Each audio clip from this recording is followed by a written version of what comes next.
thank you very much for being here. And I'm really, really happy to have you and see you and see some faces that I already met before.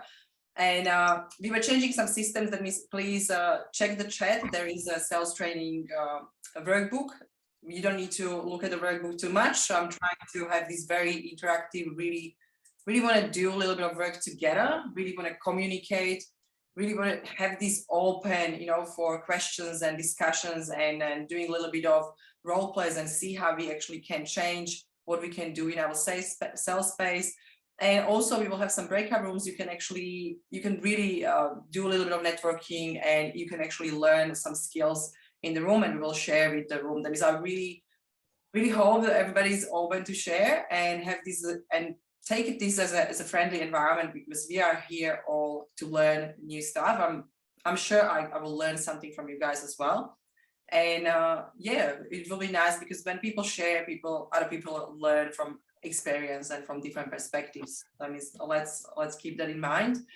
And yeah, welcome. And for those of you who don't know me, probably a few of you, I'm 19 years now in business. That means it's pretty a long time. And I'm not going to talk too much about myself, but just to let you know that from sales perspective, where I gained my probably first experiences, that was in Red Bull, and I was also selling Finlandia and Jack Daniels, but it's really weird. I'm so happy I didn't stay with that alcohol selling. And I was really young at that time when I started. And after Red Bull, basically, I decided to start my own business. I had business in Europe, in Thailand, in Caribbean, and also in Australia right now, as you see. I'm based in Perth, and always happy to travel. That means, yeah, we travel sometimes to see our clients, but now it's very easy because we can be all online. And yeah, that's enough about me, I think. And let's move a little bit. I would like you to guys be here, be present. If you need to go to take water or you need a little bit of break, please do it. I will try to schedule a little bit of like a 5 minutes break between, because we have 3.5 hours together. If you don't understand, or if you need me to slow down, let me know, because I can speak really fast and get too passionate. And I think Terence knows, because he's the same. And what we will do, a little bit of structure to this training. I will introduce a little bit of training or sales from background, like how actually sales was before and how it's now. And I will give you a little bit of perspective from that space. And also we will talk about what is really important. And for me, there are four fundamental principles that I would like to show you today and get into them a little bit deeper. That means you can actually use them. You can think about your business and how you can implement that into your business success or business results. And those fundamental principles are actually applying to every business. It doesn't really matter. Everyone can use them. And they are most important part of the sales process or our sales activities. And from perspective of, a lot of books are out there, a lot of education is out there. A lot of people talk about sales only from KPIs perspective. And of course they are important. Of course we want to sell, we want to, sell, close the deal. But also, like, we are not able to sell the deal or sell or close the deal when we don't take care of mindset, when we don't take care of ourselves, intention, and really clean it up here, be prepared with what we do while we are with the client there, and try to understand people we talk to, what is really important. So it's, first of all, guys, acknowledgement to you. I really like people in the room. They're willing to learn something new. And I will probably just start straight away from perspective of you guys have some opportunity to share. I will send you to, for now, probably I will just do one breakout room, but I will do two. And I will send you to share why you are here, what brought you here, and what is the number one thing that maybe you want to change or you want to learn today, okay? That means I will give you a few minutes, and I'll give you a second. And I will call you back. You will know, you should have timer on the top. Then I will call you back. You will see how many minutes you have left. And yeah, please share with each other and do a little bit of networking before we start.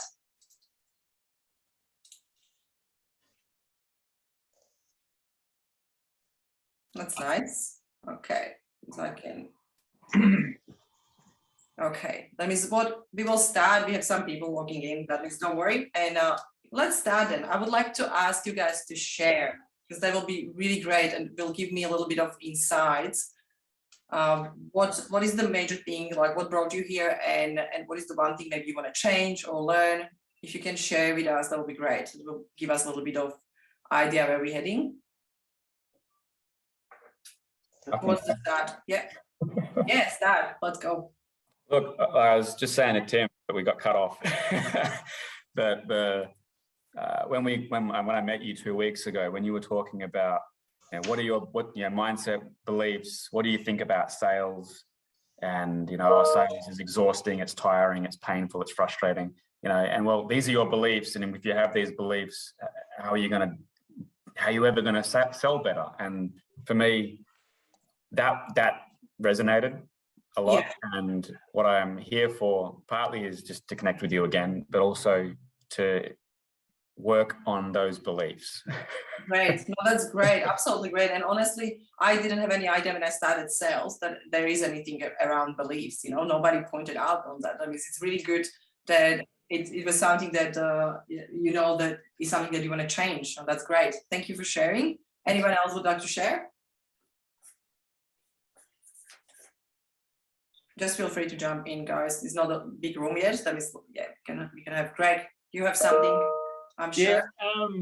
So basically, I came here because I know Alex through Coaching Institute, and came along to see how things are done and see what I can learn about sales from Alex, because she's awesome. You're awesome, Greg. Thank you very much. That means you just want to learn about sales. I will keep it that way. And anyone else has anything else? I just want to say that really appreciate your invite, Alex, because yeah, we see each other on Wednesday, but outside the meetings, except one-to-ones, I'll be fascinated to hear and listen to. I'm all ears to you today. Awesome. Okay. That means anyone else would like to add anything else, and if not, we'll just move on. Oh, good. Okay. That means what we will do, as I mentioned, we will look around sales itself. Like what is sales? That means, guys, help me here. Let's share. When I said sales, what is coming up for you? What is sales? Time consuming. Time consuming. Wow. Cool. Let's do that. Time consuming. I'm listening.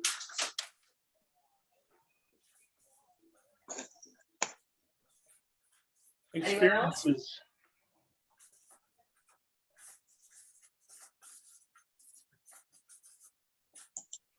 Experiences.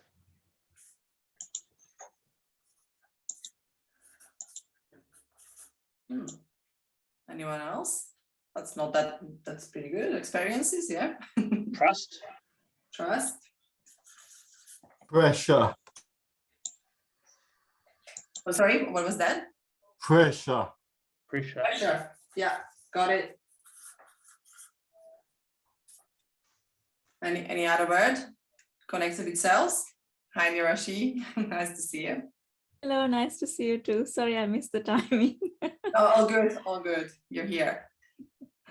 Any other word? Mirashi, do you have any idea what is coming up when I say sales? Relationship. Cool. I like that there's no one here that hates sales. That's awesome. That's pretty good shift, because I usually have everyone like, oh, sales, girl. Price. So, sorry, Dean? Price or cost? Price. Yeah. And for me, it comes up as serving.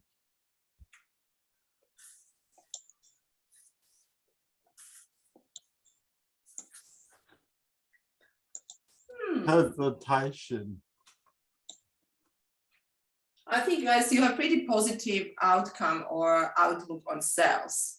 It's not actually that bad. Like usually words are coming really, really negative. There's a lot of pressure, it's a lot of like, I know that it's time consuming, and yes, it can be a little bit of pressure, but it's more coming from the perspective that people don't want to do it. That means it's a lot of avoidance.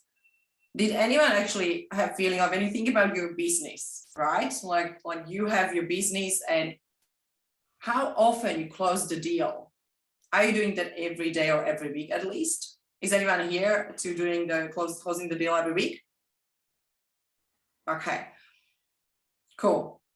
Okay, that means that there is something that I will just point it out because it didn't come up in the verse, but if we are not closing the deal, maybe there is a little bit of avoidance, or maybe there is a little bit of gap. That means today we will try to fill the gap because we want to actually have closed deal every week.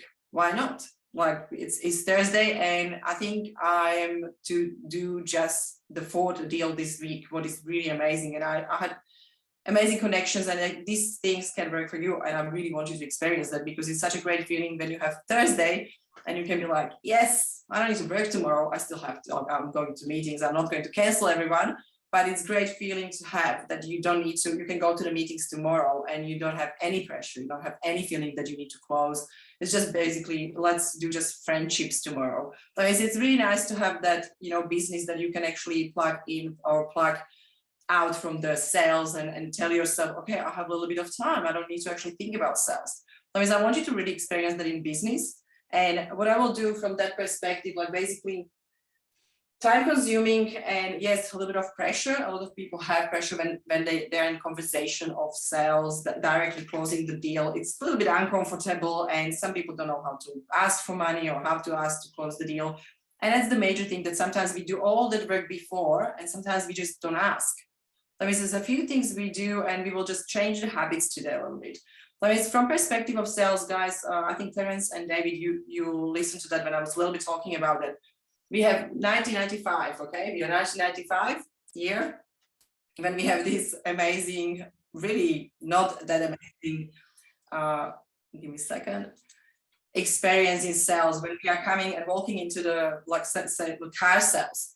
And I was actually looking for pictures of sleazy car salesperson.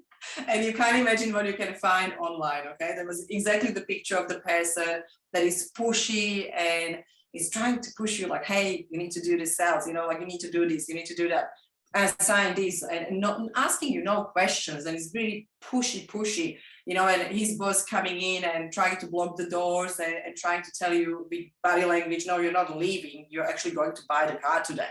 I mean, it's really much, that was the sales, people are knocking the doors, they were calling you, they were coming into your house, and they didn't want to leave. They were in front of the doors and they were basically almost having foot in the door.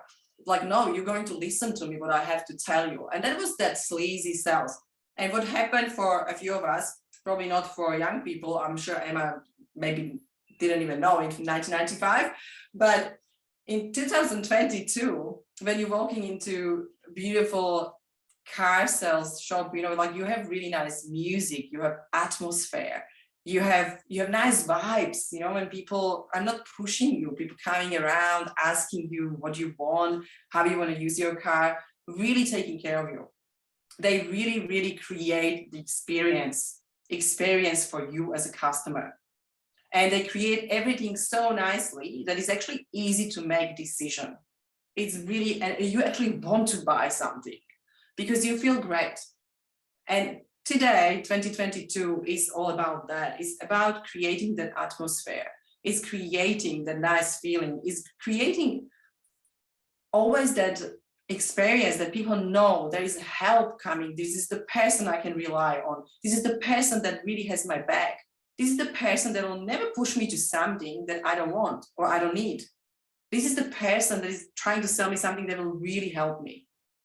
And that's the difference. And I want you to see that because a lot of people are here, 1995, stuck there. Because when you ask them, what is the sales like? Do you do sales? Oh, no, I don't do sales. It's like, why? You have business, you need to do sales. Because how your business is going to grow. But they're still stuck in that mindset because they think the sales, it's sleazy still, and it's pushy, and it's not right, and it's cheating. And you remember when that all rich people and great salespersons that they were always having a lot of money, but they were always cheating. We just saw them as a, as a liar. But today, it's not about those kind of people. Today is about us to add value. Today is all about us to help people and actually help them to become better or maybe have better business. A lot of you guys working with businesses as well. I'm sure that you just want to help people to grow. I'm sure that you want to help them to create better income and have better experience every day.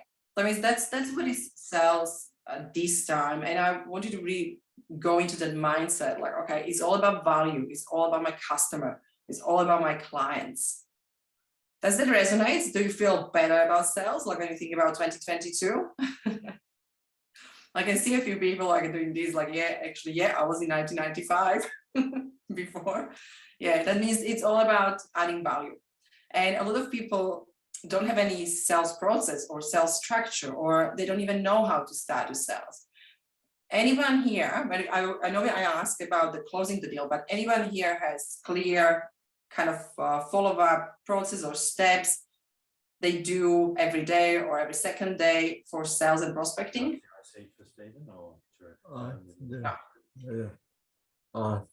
I'm sorry, guys. Yeah, and no one. Anyone? No. Okay. That means okay, kind of. Naroshi, I can see, kind of. Okay. That means I will talk about that a little bit. We will talk about fundamental principles. They start with our mindset. And I will go back because what we need to do, the time consuming or pressure, we need to delete from our mindset. And we need to Sorry, I had someone come to the office. We find that following up is important. When we get a call, we get a process in place where we log a ticket and it stays open. Yeah. A client,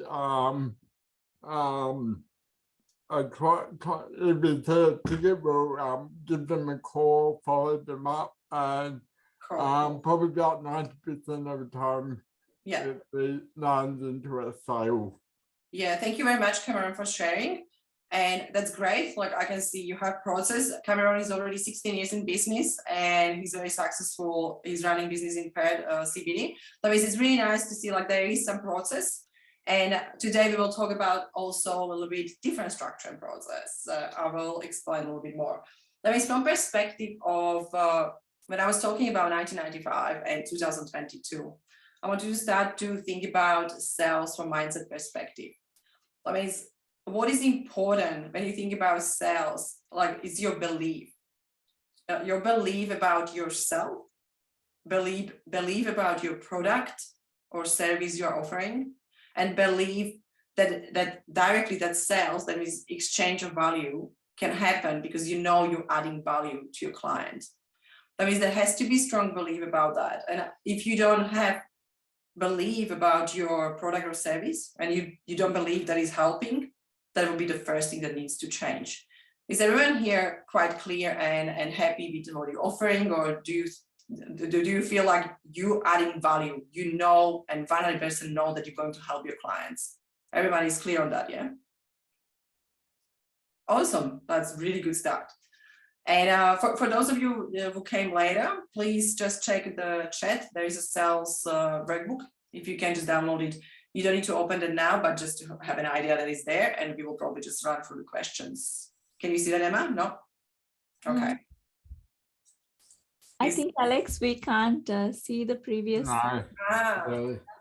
Can't see it. Not a problem. Not a problem. I will just do that again, just to be sure you get everything you need. Cool. Okay. We will just use it in the breakout rooms. That means don't worry about that too much. I just want to be sure that everybody has everything what you need. That means let's go to our 4 fundamental principles. That means today I will talk about mindset, understanding. That means we need to understand our client, our prospect, and structure and process. Those 4 elements are really important in sales. And I was actually not taking that seriously when I started. I was like, yeah, sales, whatever, you know, and I took care of marketing and I was doing a little bit of networking and I was kind of mixing that up.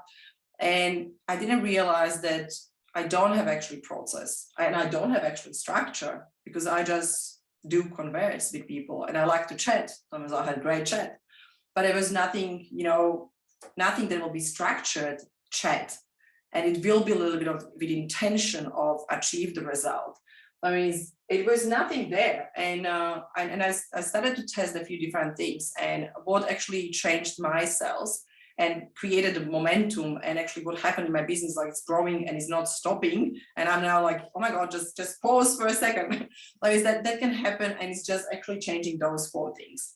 And today I would like you to think about your beliefs first before we'll jump to learning a little bit more about understanding. I know, Emma, you were at a session where we talk about this. That means we will have a little bit of understanding through the different energies and different personalities. That means you will probably experience that again. But from mindset perspective, I will send you to breakout rooms, and you will have a little bit of time now to chat. And there is a page. Give me a second, I will open it. There is a first, what is that, 4th page, where you have a few questions about basically mindset and beliefs. And I want you to just have a little chat. It doesn't need to be long, from that perspective of answering for each other those questions, and maybe tell people, you know, about your product and why you believe in that, and why you believe it's actually giving value to your clients. Okay. That means if you can open your sales training book, and I think it's 4th page, read the first few questions. I think it's, I can't believe they have one. It's 4 questions there. And I will send you to breakout room, and I will take you, I'll give you, what do you think, 5 minutes will be enough? Yeah, cool. I hope you're all signed up. No, you're not.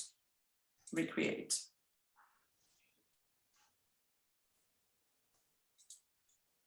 Okay, that's better. Okay, enjoy, guys.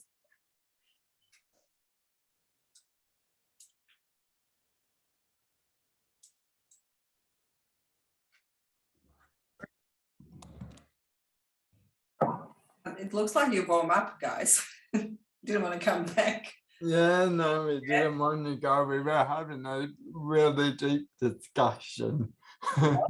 That's really awesome, and I would like to hear about that, because this is what I would like to talk about. I would like to hear some shares, because we had probably really positive words about sales, but when we dive deeper into our beliefs, there will be things coming up, and it's not, you know, it's for everyone. It's not really change. Like we are all saying, we all have doubts, you know, it's normal, but I want to see what was coming up. Anyone would like to share first? Come on, jump in. I will pick you up, guys, and you're not going to raise your hands. I'll go first. Yeah, go. I've got a couple of blockers. One is, why would they want to buy from me? Right. And the other is, how do I get this in front of the right people? Okay. But I'm working on both of those, but yeah. Okay, awesome. Thank you. That's great. We will definitely talk about that. That will be part of the discussion. Thanks, Greg. Great share. Anyone else? What was coming up?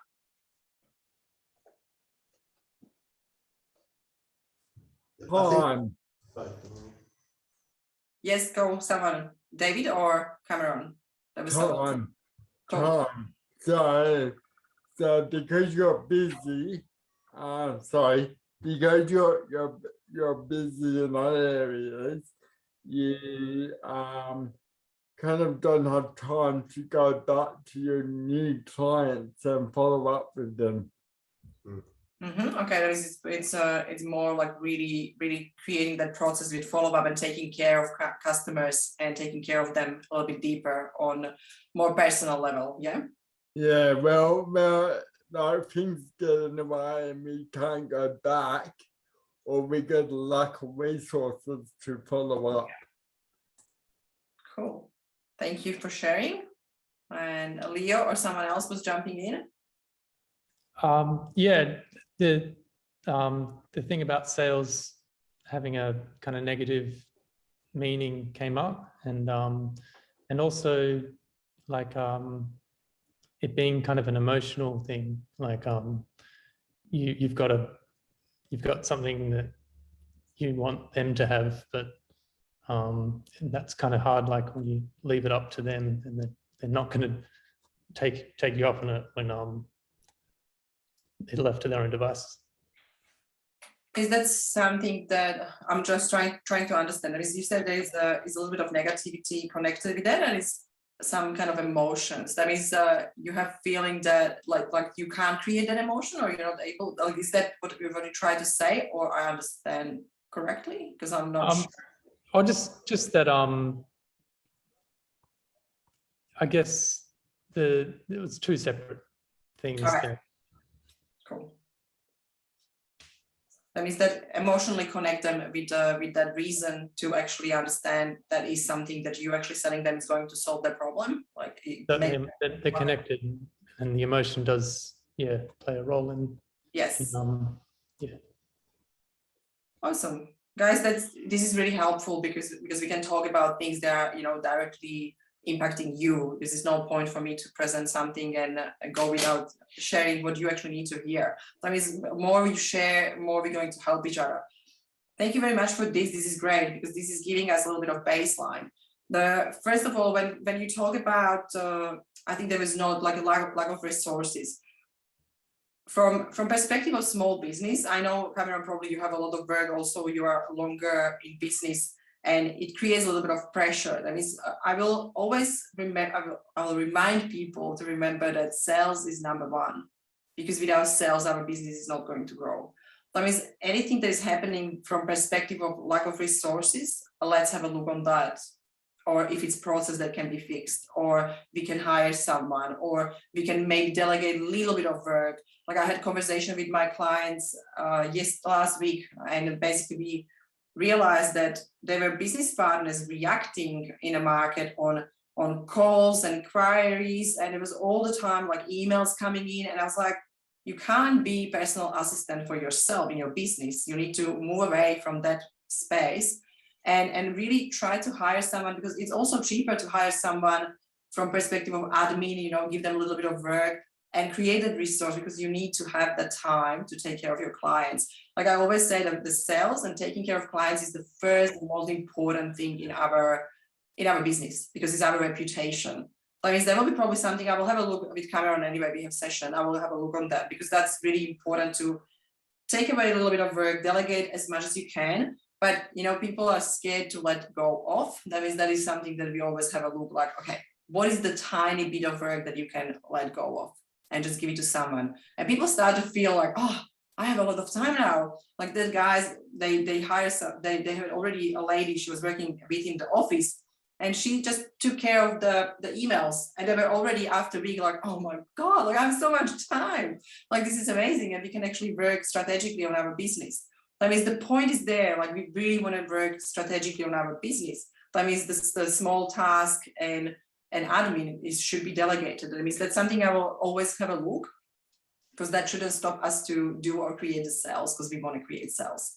And from perspective of, okay, let's go to mindset a little bit, because there was about why they will buy from me. The mindset in general, when we start sales process, or like let's say it's Monday, I'm waking up, I have already planned that I want to do sale.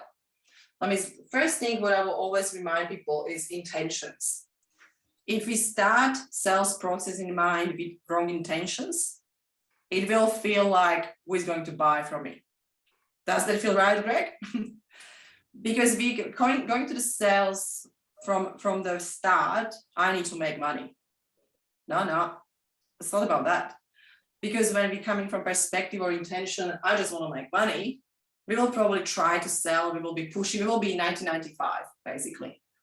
But when we change intentions, that means really exercise that when you read like Brian Tracy's sales books, for example, always, he's probably only one from 250 authors that were actually talking about intentions and mindset.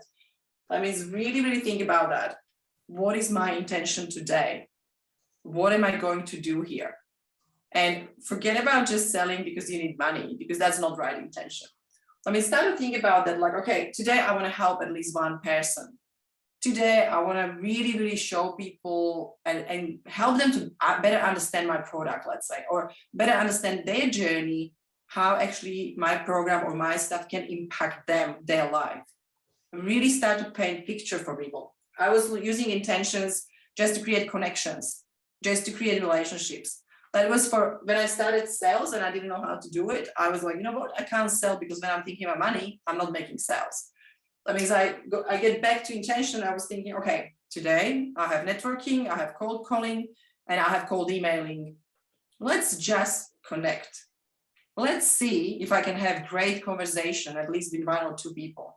That means that was my intention, just to create relationship or a great conversation.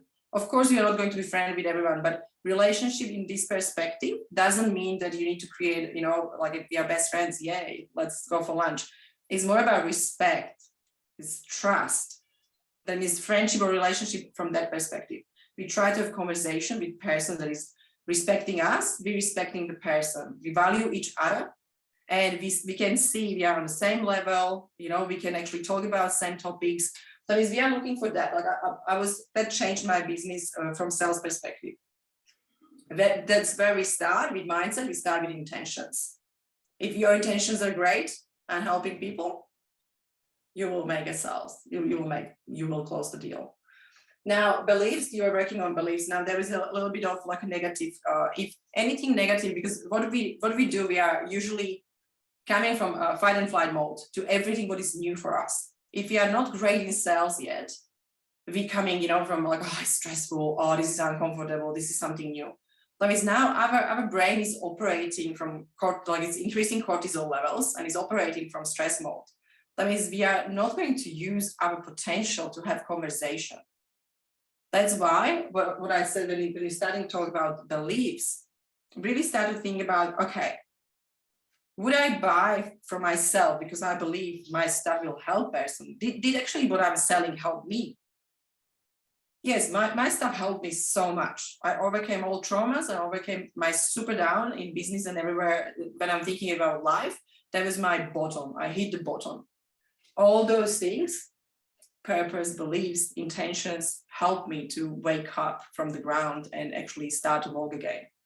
Guys, I want you to really think about that. If your stuff that you're selling is not helping people because you don't believe that will help you, check again what you're selling. I will just go back and really start to think about it. Okay, how actually I'm going to add value to people? Because it's so many components in our product and delivery, you know, how we deliver stuff, what emotions we create. But when you talk about emotions, people buy emotions. People don't care. People want to spend money. People want to buy every day. And if we can't really create emotions to the right person, because we want to be with the right people as well. I believe you want to have right clients. You don't want to work with everyone because, you know, one day you'll be like, no, I'm not going to work because I don't want to work with these people. That means we also want to choose who we work with. That means with right intention, right beliefs, and believing that our product or service is going to help, we are basically set up for our success because we will have great conversation. When we go purpose, for example, there is one thing what is really important, setting up the outcome and purpose. We call it environment. Basically, we create environment to go for sales conversation. I want you to ask yourself one question, and that is, how am I preparing myself before sales week or sales activity? What is the preparation? Do you have any preparation before you sell? Yeah, you have. I know, Cameron, you have all. There is a few of you don't have any preparation. That is, I will just really think about it. You prepare yourself from, of course, environment perspective. That means you can write down intentions, what I want to do today. But what is the most important preparation is think about the outcome. And what was happening when I was training people to do sales calls, cold calls, we were sitting next to each other. I was having people there and they were doing calls. And I was like, something is really wrong. I was like, we need to go back. Something is really wrong because they were so stressed. They were talking. It was very poor, basically, just, you know, talk to someone else, stranger on the phone, really straightforward, but with no emotions. There was no connection. I was just like, yeah, I need to sell. Oh my God, you know, I'm stressed. That call, it's not going to have success. And I was thinking, I think we set up wrong outcome. Now, this is really massive thing. I want you to think about your outcome every time when you do everything. always think about what is the reason of doing this? What is the outcome I expect? Well, I want you to remember this question, because when you start to ask yourself, you will set up your process and everything what you do the right way. Now, the sales calls we were doing, and why people were stressed, because they expected from the first cold call, they expected sales. And it was my fault. I was like, no, oh my God, you're never going to sell straight away, you know, on a first sales call. Your first cold call, I mean, the first connection with person on other side, that is like that, let's call it cold call, because it's super cold and basically you're going to interrupt someone. That means that cold call, what is the outcome from that? What do you think is the outcome from that cold call? Anyone can share or just guess? People are abusing you and hanging up on you. That's the outcome that you experience, yes. But what is the outcome we can set up? What is the outcome we want from that sales for first cold call? Connection to the right person. Right. That means I told them, thank you, Naroshi. I told them, well, what do you expect from that? And they were like, oh, like sell. Of course I want to sell. I was like, no. Like, let's try to advertise another small connection with that person. Let's make them to meet us. Let's make them to commit to something. That means we were talking about that, and we basically just changed the mindset. I said, look, okay, you don't need to sell. This is not sales call. This is the call to people to see if they can actually get some value from your services, or if they're open to talk about coaching or marketing. I had a marketing guy and he was like, no, I'm not doing sales calls. I said, imagine there are people in bigger companies and they need some assistance from a marketing person. Imagine how helpful will be that you will call today to 50 people and there will be one person waiting for a call and they will be like, oh my God, like I really need someone from marketing space. Imagine that you help that one person with your calls. That is, we reset. Can you see how light is that call now? Can you feel it? It's call to connect and help. And they started to do sales calls afterwards and they get straight away 3 meetings. And we had like totally everything changed, like all vibes, everything in the room changed. And people were actually doing sales calls like nothing. That means, remember how you set up yourself here for your sales conversation will influence your result. Again, how you set up yourself in environment. That means, what is your outcome? What is your purpose? What is your intention? This will massively impact your result. And I will talk about it a million times just because for those of, you know, me, like I just love thinking and behavior. And I think that's where everything starts, is our thinking, because that's all we experience. That means when you have bad experience from sales calls, it's our mindset. It's just how we think. When people told me no and hang up the phone, Cameron, just on that, what you said, I will be not telling myself like they don't like me or I did something wrong, because that's when we destroying ourselves, basically. But I told myself that was not the right time. Maybe they're going through breakup. Maybe they have kids crying there and they just really don't have time. Maybe I call someone is sick. You know, like you don't know when you're calling mobile phone, you don't know where you catch the person. Maybe I catch the person on holidays and he's really pissed off that I'm, you know, calling. But it's fine. It's not actually your fault when people are like, oh, just don't call me. But it's all about that. They probably don't want to talk to you. And when you master your sales call, that is, you know what to say at the beginning, because your first 4 seconds are most important, that you will know that actually when you did everything right, it's just bad timing, and that's fine. Okay. Awesome. That means remember, preparation for your sales calls or cold calls or prospecting or selling is first starting with mindset. Your right mindset will help you to achieve a lot. Now, are you prepared to move a little bit into probably more complex conversation about energies and people personalities, and how we can actually help ourselves to understand them and actually be better in sales conversation? Was that okay? All good? Guys, if you want to share anything, please jump in. I'm happy to hear. Cool. Okay, we will talk about, I think it was here somewhere. Understanding. I'll put it straight away.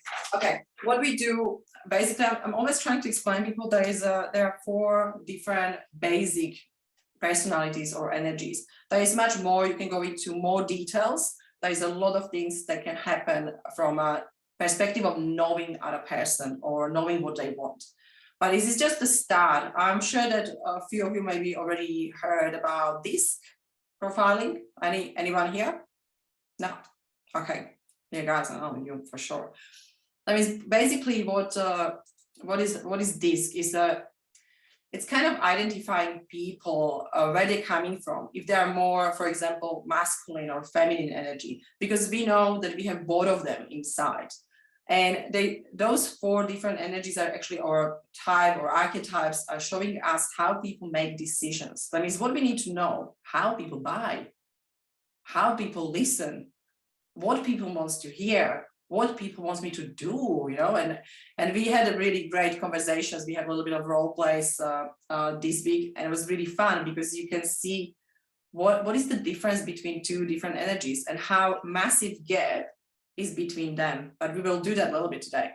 That means what we talk about is basically DISC, D-I-S-S-S-C is my English.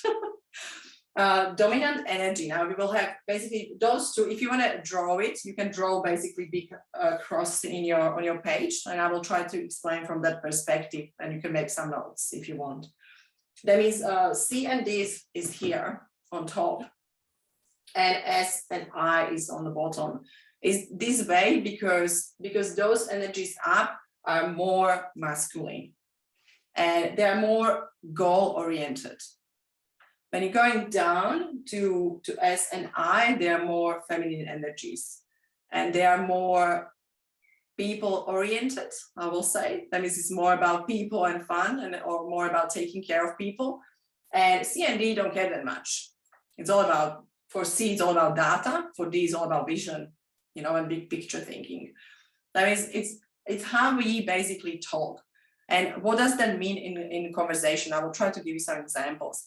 Like, for example, I saw C and D energies, and I usually like to pick them up because it's massive gap between them, even though they're all more masculine energies. But what happens is that if C energy is trying to sell to D energy, or someone is dominant, C energy is trying to tell everything in details about, like, I had a guy who was trying to sell the supplement, and he was talking to the energy. This supplement is amazing. They're growing some plants, you know, some in South America, they picked them up, and it was just all these details. And the energy was like, oh, this is just a time waste. Oh my God, is this going to help me or not? That means that the energy just wanted to know, like, is that going to give me outcome that I want or no? Just don't tell me details. I don't really care that much. That means those 2 energies, when they talk this way and they don't realize that there needs to be a little bit of match, they're massive mismatch. And usually you leave the meeting with a little bit of annoyance, like you can be annoyed. And it's just because we didn't match the energies. And Leo, do you have a question? Yeah, jump in, guys. Sorry, what is the C and the S stand for? Basically, you have dominance. I is influencer. That's the funny person. And stabilizer or steady energy is S, and compliant is C. Compliant.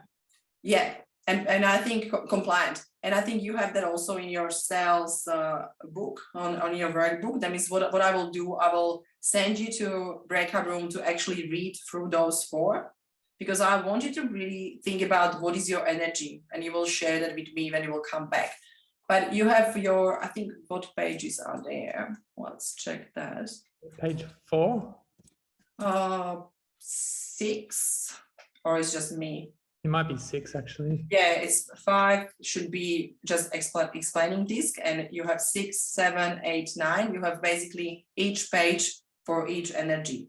And it will be easier when you will read through and have a look, what do you think you are? But just give you a little bit of heads up, what is happening with the energies that can happen that you are a little bit of two, but usually one is the dominant one. That means you have one energy really strongly, and you can have the piece of other energies. That means remember, that's fine. It's not all behaviors, you know, perfectly in line, but just to really think about that when you see people or when you will talk to people in the room, you will already notice some different, you know, conversations or how they talk. That means when you think about C and D energies, they will be more about things oriented, you know, with thinking. They will be more curious about things. But C and I will be talking about who is that with, you know, like where are we going, like what kind of people we will have there. It's more about that people oriented. That is, there will be always different conversation. That's why it's important in sales to understand that if somebody is I and I'm D, I'm not talking about, you know, you will get a car, that will be awesome. But I will be like, you know what, you can take all your family, that you will pack all of them, and there's a space for dog, and you will enjoy holidays. You know, you're talking about people more from that perspective.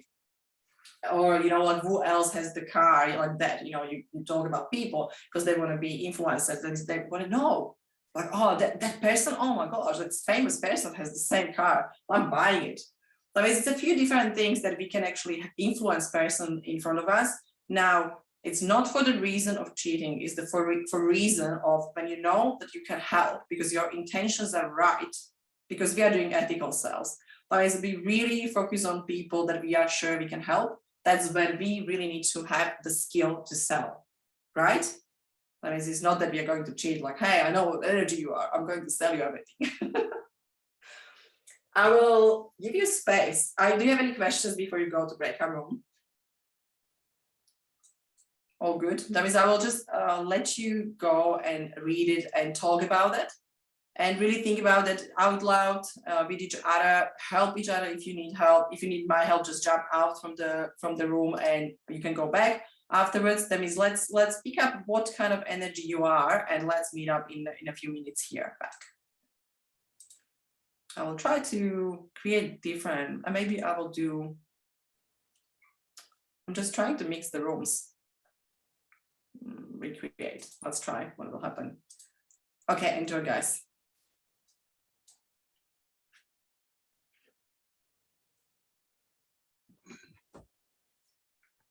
I guess that was easy for you guys, yeah?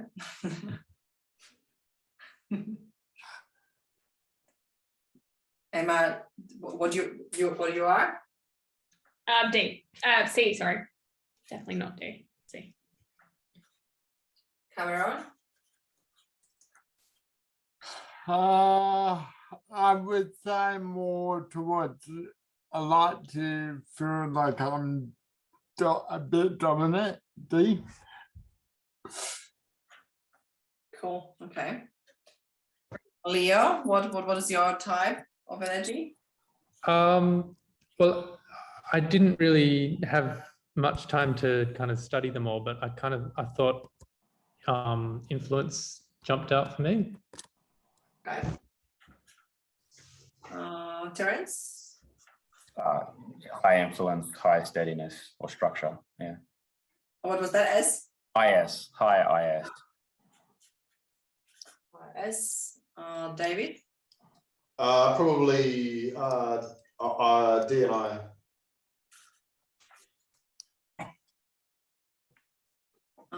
Naroshi? Mine's DI. I. Okay. It's What of us? DI. Sorry, CI?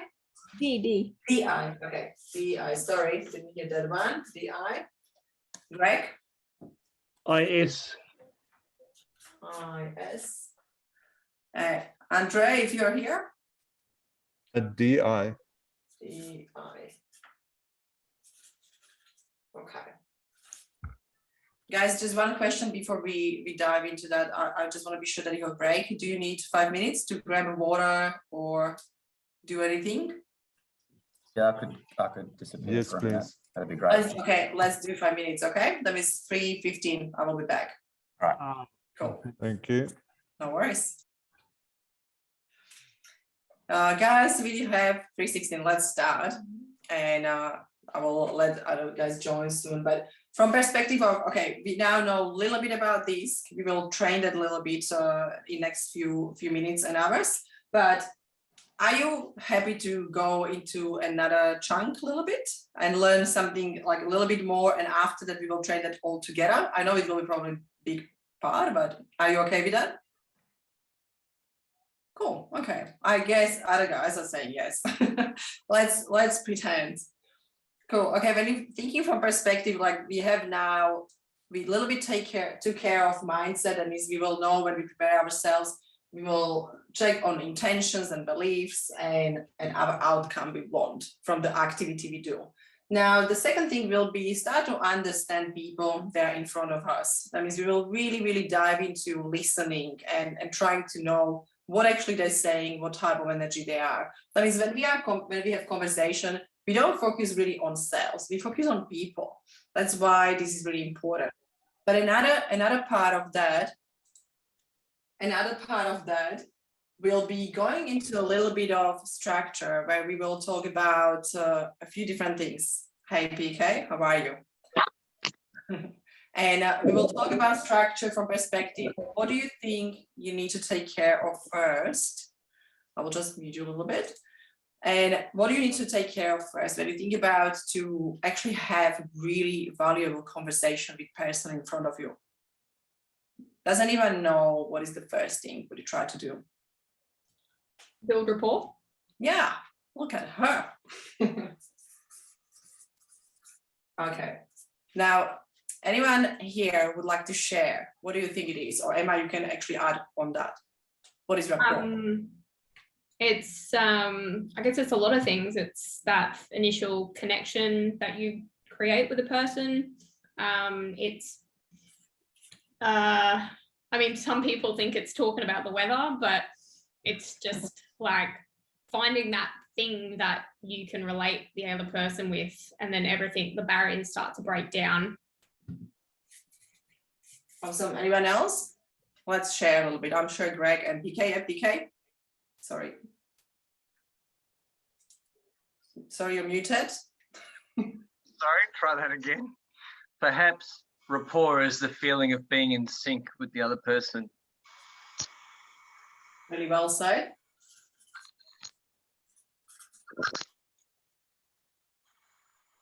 Anyone else would like to share?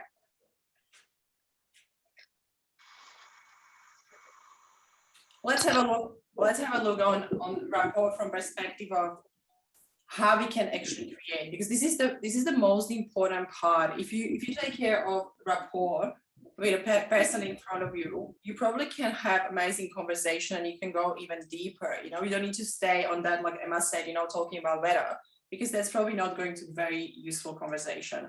I mean, when you think about from that perspective, how you can create that feeling. I'm sure all of you going to networking and it's a little bit, you know, we are nervous, we come into the conversation first time, we don't know what to say, but after that, you know, something happens and you kind of have great conversation. So I want you to really think about that. How do you think we can achieve that? How we can achieve that rapport with the person in front of us? What kind of things we can do? Just jump in, guys, because we have a few people are gone. Hopefully they will come back. Greg, do you want to? Connection.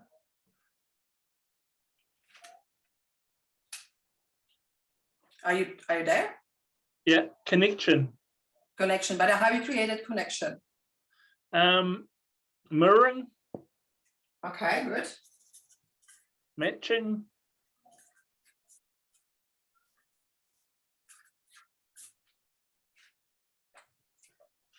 Talk about something kind of relevant to the product, but maybe not like, yeah, just something kind of related, but not talking about the product straight away.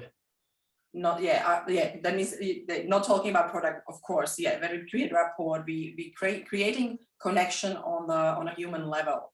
That means it's not about business yet, it's not about anything. We really try to create that trust.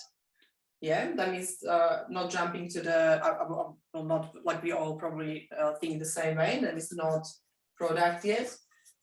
Because that will be weird. You come into the conversation like, hey, Leo, how are you? You know what? I'm doing coaching. Are you interested? And I will just jump straight away telling you how amazing it is. And you'll be like, oh, hey, stop, pause for a second. Yeah. I mean, David, I don't know if you were listening, but I'm asking what is actually how we can create that rapport, that connection with people in front of us. When we open the conversation, because all of our conversations are basically prospecting conversations, because people can like us or not like us. People can like what we do, you know, and we need to create some kind of trust and reputation. And if they don't want to directly buy from us, maybe they know people that can buy from us. That means we always have that kind of reputation building and connection building conversations, right? That means what else we can do? Common experience. Yeah, great. Thank you, Greg.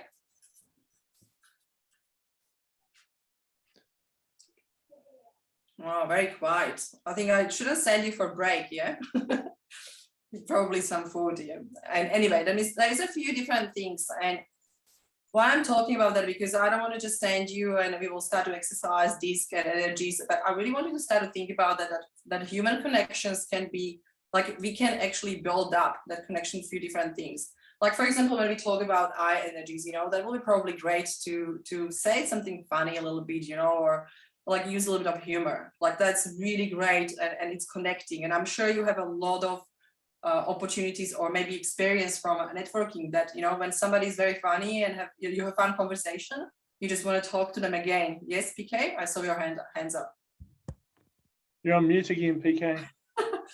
Come on, PK, you can do this. I'm doing this on my phone, I'm afraid. Sorry about this. My computer's just being updated for me. I think it's really important when you first connect with someone and if you're sitting down to have a meeting that is a prospect meeting or potentially turn into a sales meeting, that you validate the fact that they're there. Because if you have rapport, validate straight away. You know, I'm so glad that we had this chance to meet today and maybe look at the potential of what we do and serving you. Can I ask you why did you ask? Why did you say yes to the meeting out of curiosity? And because, also acknowledge your experience, acknowledge what their problem is.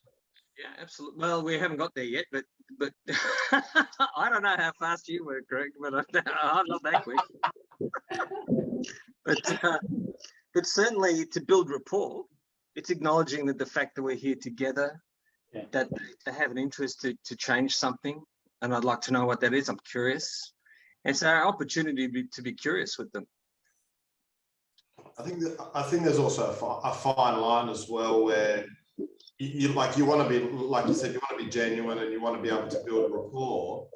But at the same time, you don't want to be putting it on too thick where it almost like it becomes like a bit fake toil, if that makes sense. That means it's probably what you're trying to say. I'm not sure. Like, let me know if I'm right. That is some kind of honesty or authenticity. Yeah, exactly. It's got to be authentic, because like I've met some people where they try and talk to you and reason with you, and you can just read right through it and say, you know, this is just, you know, can we just get to the point now? You know. That's interesting, and I think that's when we talk about that old school conversation sales techniques at the beginning. That's exactly how you can feel when people are still stuck in that, you know, a selling, being pushy. Somebody's making sound. I will try to mute. Oh, BK, that was you. Yeah, I muted you. I'm so sorry. And another thing, I'm really happy that you are here, because I'm sure that you can add so much value into the room, but I had to mute it. I have to mute you. And okay, there's another thing that when you think from perspective of conversation, those are amazing. This is amazing stuff. This is something we can already work with when we are going to have conversation with each other.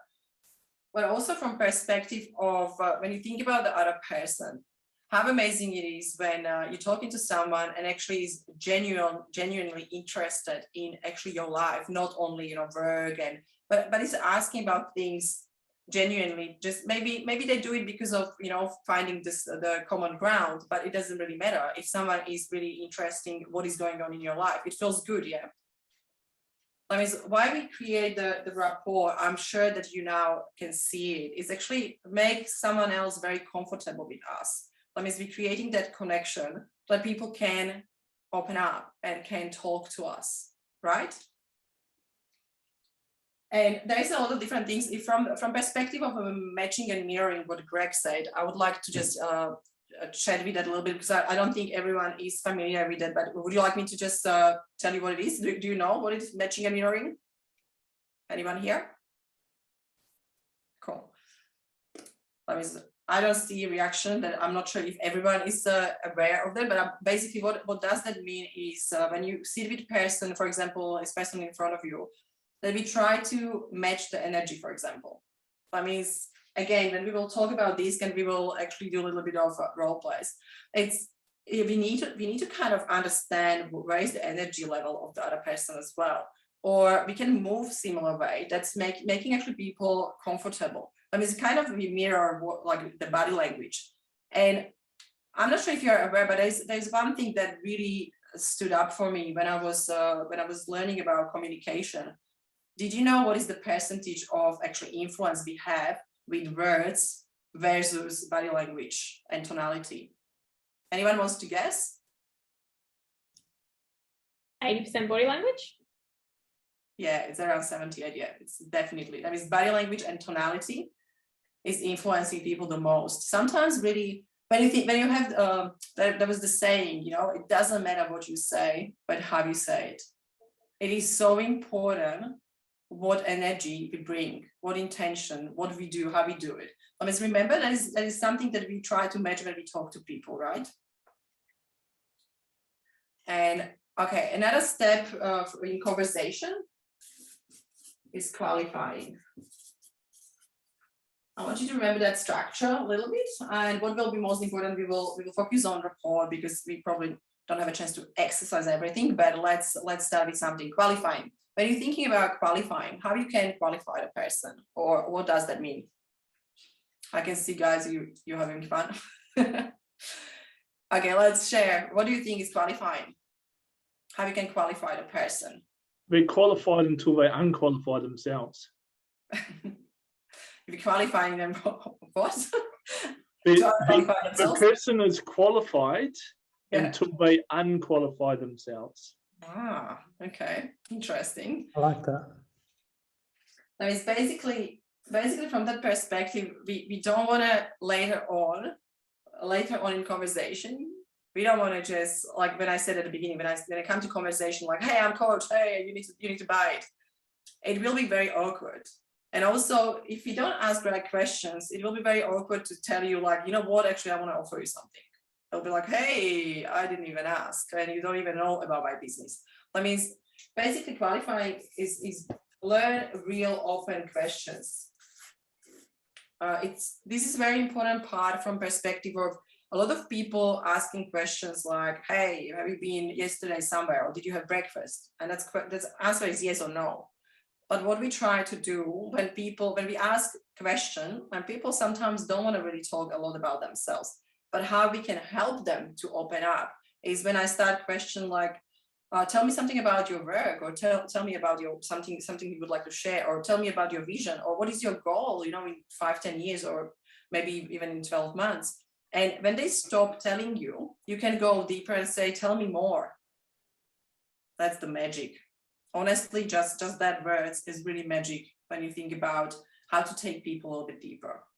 And even though after second time they stop talking and they don't go any deeper, you can actually ask again, tell me more. So it's really understanding where they are at. Okay, the misqualifying, we try to find out where they are at in their life, in a journey, in a business. And for example, for Emma, from marketing perspective, I will be asking all about, like, how do you do your marketing? Is it successful what you run? Do you run offline, online? Do you do anything else? And just really try to understand what they do.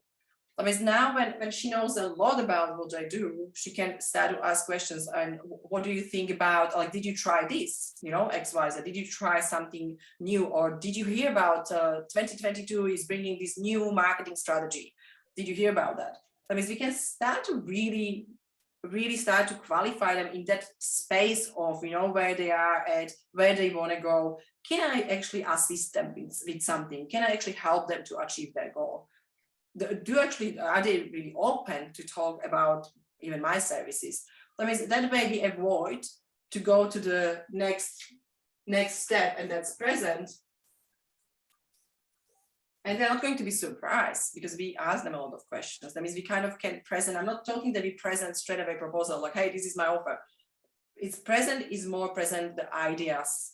Okay, that means present the ideas and paint the picture that can help them. Like for example, this paint the picture. Why I'm saying that, because you're taking people from head to emotions, because you don't tell them, I will tell you about this, or what you can do, but you will tell them, I will show you how you can actually have this.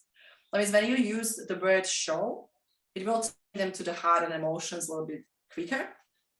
Now, what is happening with that? I had a conversation actually before this session with one lady, and she's looking to change culture with all like a big national company, and I was asking her a few questions. I was thinking, like, what actually, how do you try to change your leaders? Like, what are you telling them? And she was like, I'm still pushing them, you know, like trying to say like, you should do this, we should actually all do personal development. I was like, whoa, like what if we will just kind of pause there? And basically I took her into qualifying and present a different way, and I said, what if you will just paint a picture? Like, guys, we don't need to change. We can be like we are here now. But imagine that now when you don't change and you will continue this way, in 5 years' time, you will sit here stressed, nervous, probably gray hair, and everybody will knock your door complaining about other people. Work will be not finished. There will be no one who will put hands up that, yes, I'm going to finish it. Yes, I'm going to help you. Everybody will go, you know, home after work. It will be very ugly, not socializing, not nice. When you will come to work, everybody will be stressed, and it's like, oh, what should I say today? You know, like, oh, I'm not going to look at that person. It will be very, very bad environment, and that will influence the result. That is, there will be not KPIs met. And I said, imagine that you start to do something slowly today, and now imagine that picture after 5 years. You're laying down in your office, you know, you can actually have even a cocktail because your team is taking responsibility, is doing everything, you know, on top of everything, helping each other. They don't need you because you led them the way that they know what they should do and how they should do it. And they are responsible, self-driven, self-motivated, and you have a nice life. And she was like, I can paint the picture. That means she can show them through an imagination, vision, and show them how they can have it. And when you use the word, I will show you, you will take them away from that head perspective. You know, I will tell you, listen to me. It means you will take them away from that, what is really great and is really helpful. I mean, from the structure perspective, when you qualify and you know that people, you know, like that there's actually space to open up conversation about and paint picture how your product maybe or service can help them. That means you paint the future self. And you can go to the last point, and that's close. That means what I mean by close, I usually do at the meetings, closing the way that my close is happening straight away after meeting, but at the meeting is say yes. That means if someone says yes, I will be like, okay, how do you want to start or when do you want to start? That means I'm sure that I have the date and what is the best way to pay, you know, like let's do it together. How do you want to pay? Do you want a payment plan? That means I can go to details because I already did all my work and they're not surprised. That means when we're closing the deal, it's some kind of sentences I put into your sales training book. It's kind of like, let's do it together. You know, let's have a look how you can have it. Let's plan together. Let's see what milestones you need to achieve, and we will get you there. Or let's look at where we can start. That means you kind of prepare them, and you can close the deal at the spot. Okay. From the structure perspective, I'm not expecting you to do all straight away. Let's focus because I know there's a little bit of tiredness in the room. Let's shake it up, and we will pick up a few people first. We will pick up the energy, and we have Cameron, David, Andre. Who is like a really strong the energy?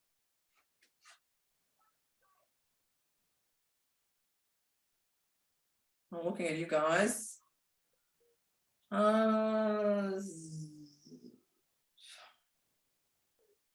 Andre, I know we probably can't have your camera on. That means we will probably. Do you want David? Are you okay? I will push you because you have a little bit of eye. That will be nice play, and I will kick you in with Emma. She already have a little bit of. You did this to me yesterday. Okay. Do you want me to find someone else? Well, I can't because we don't have any CN. Can I not do the sale then? Sold to this time.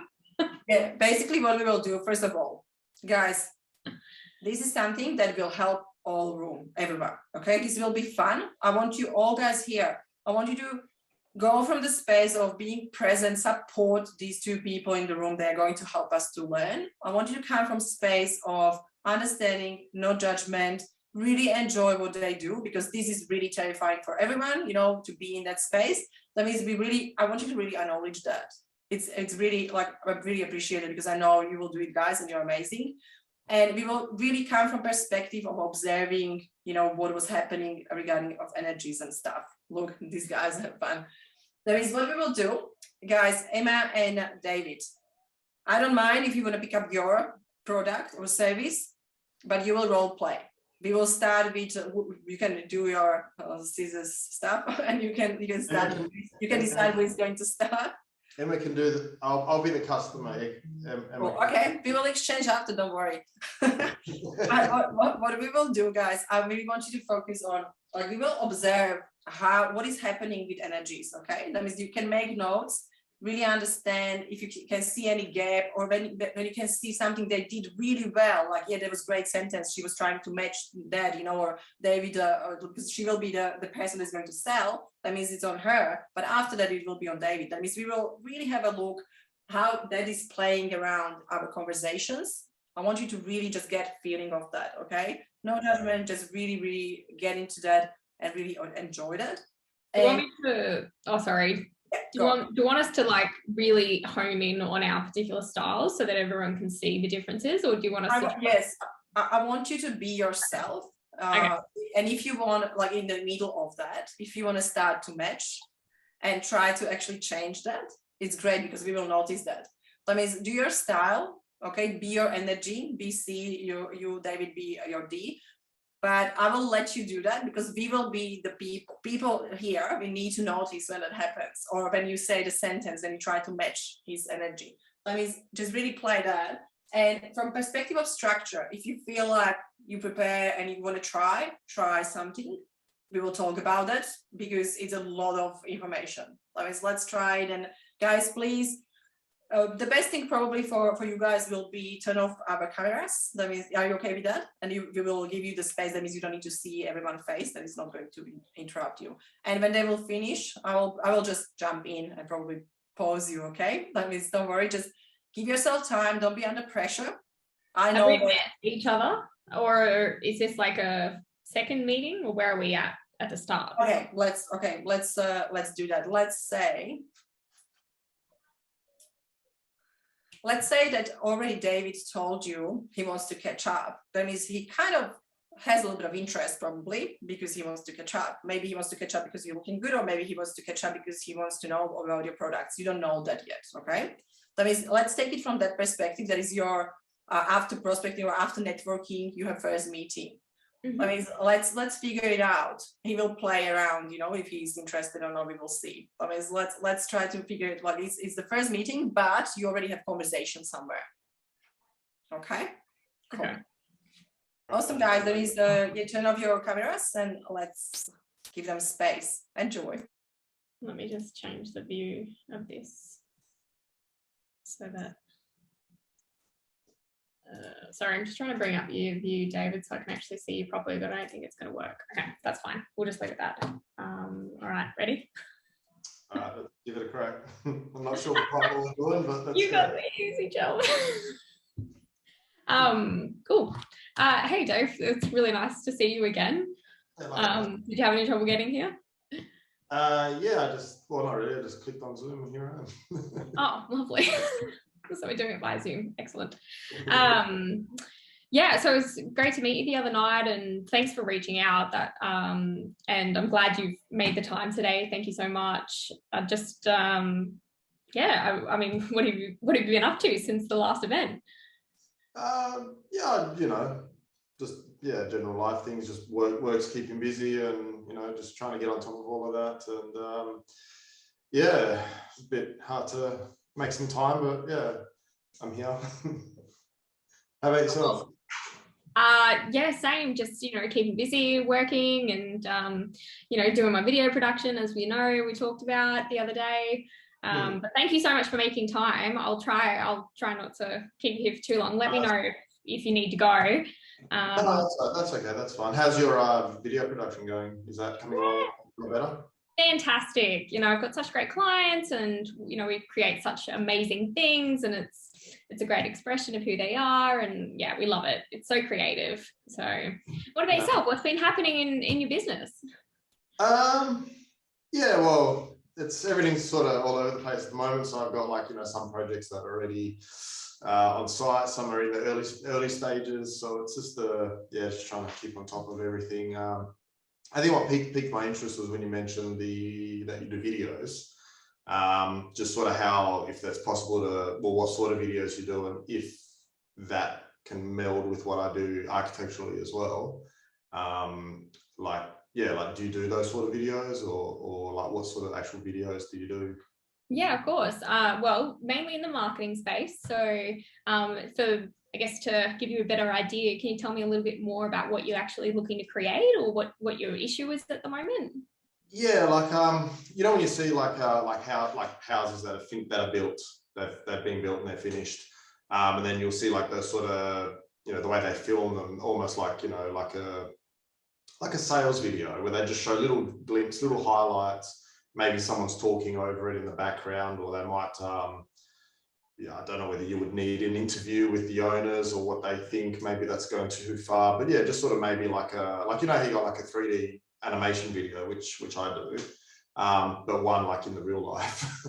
So this is a finished product, and look at what we delivered, and just to showcase bits and pieces. I thought that might be nice.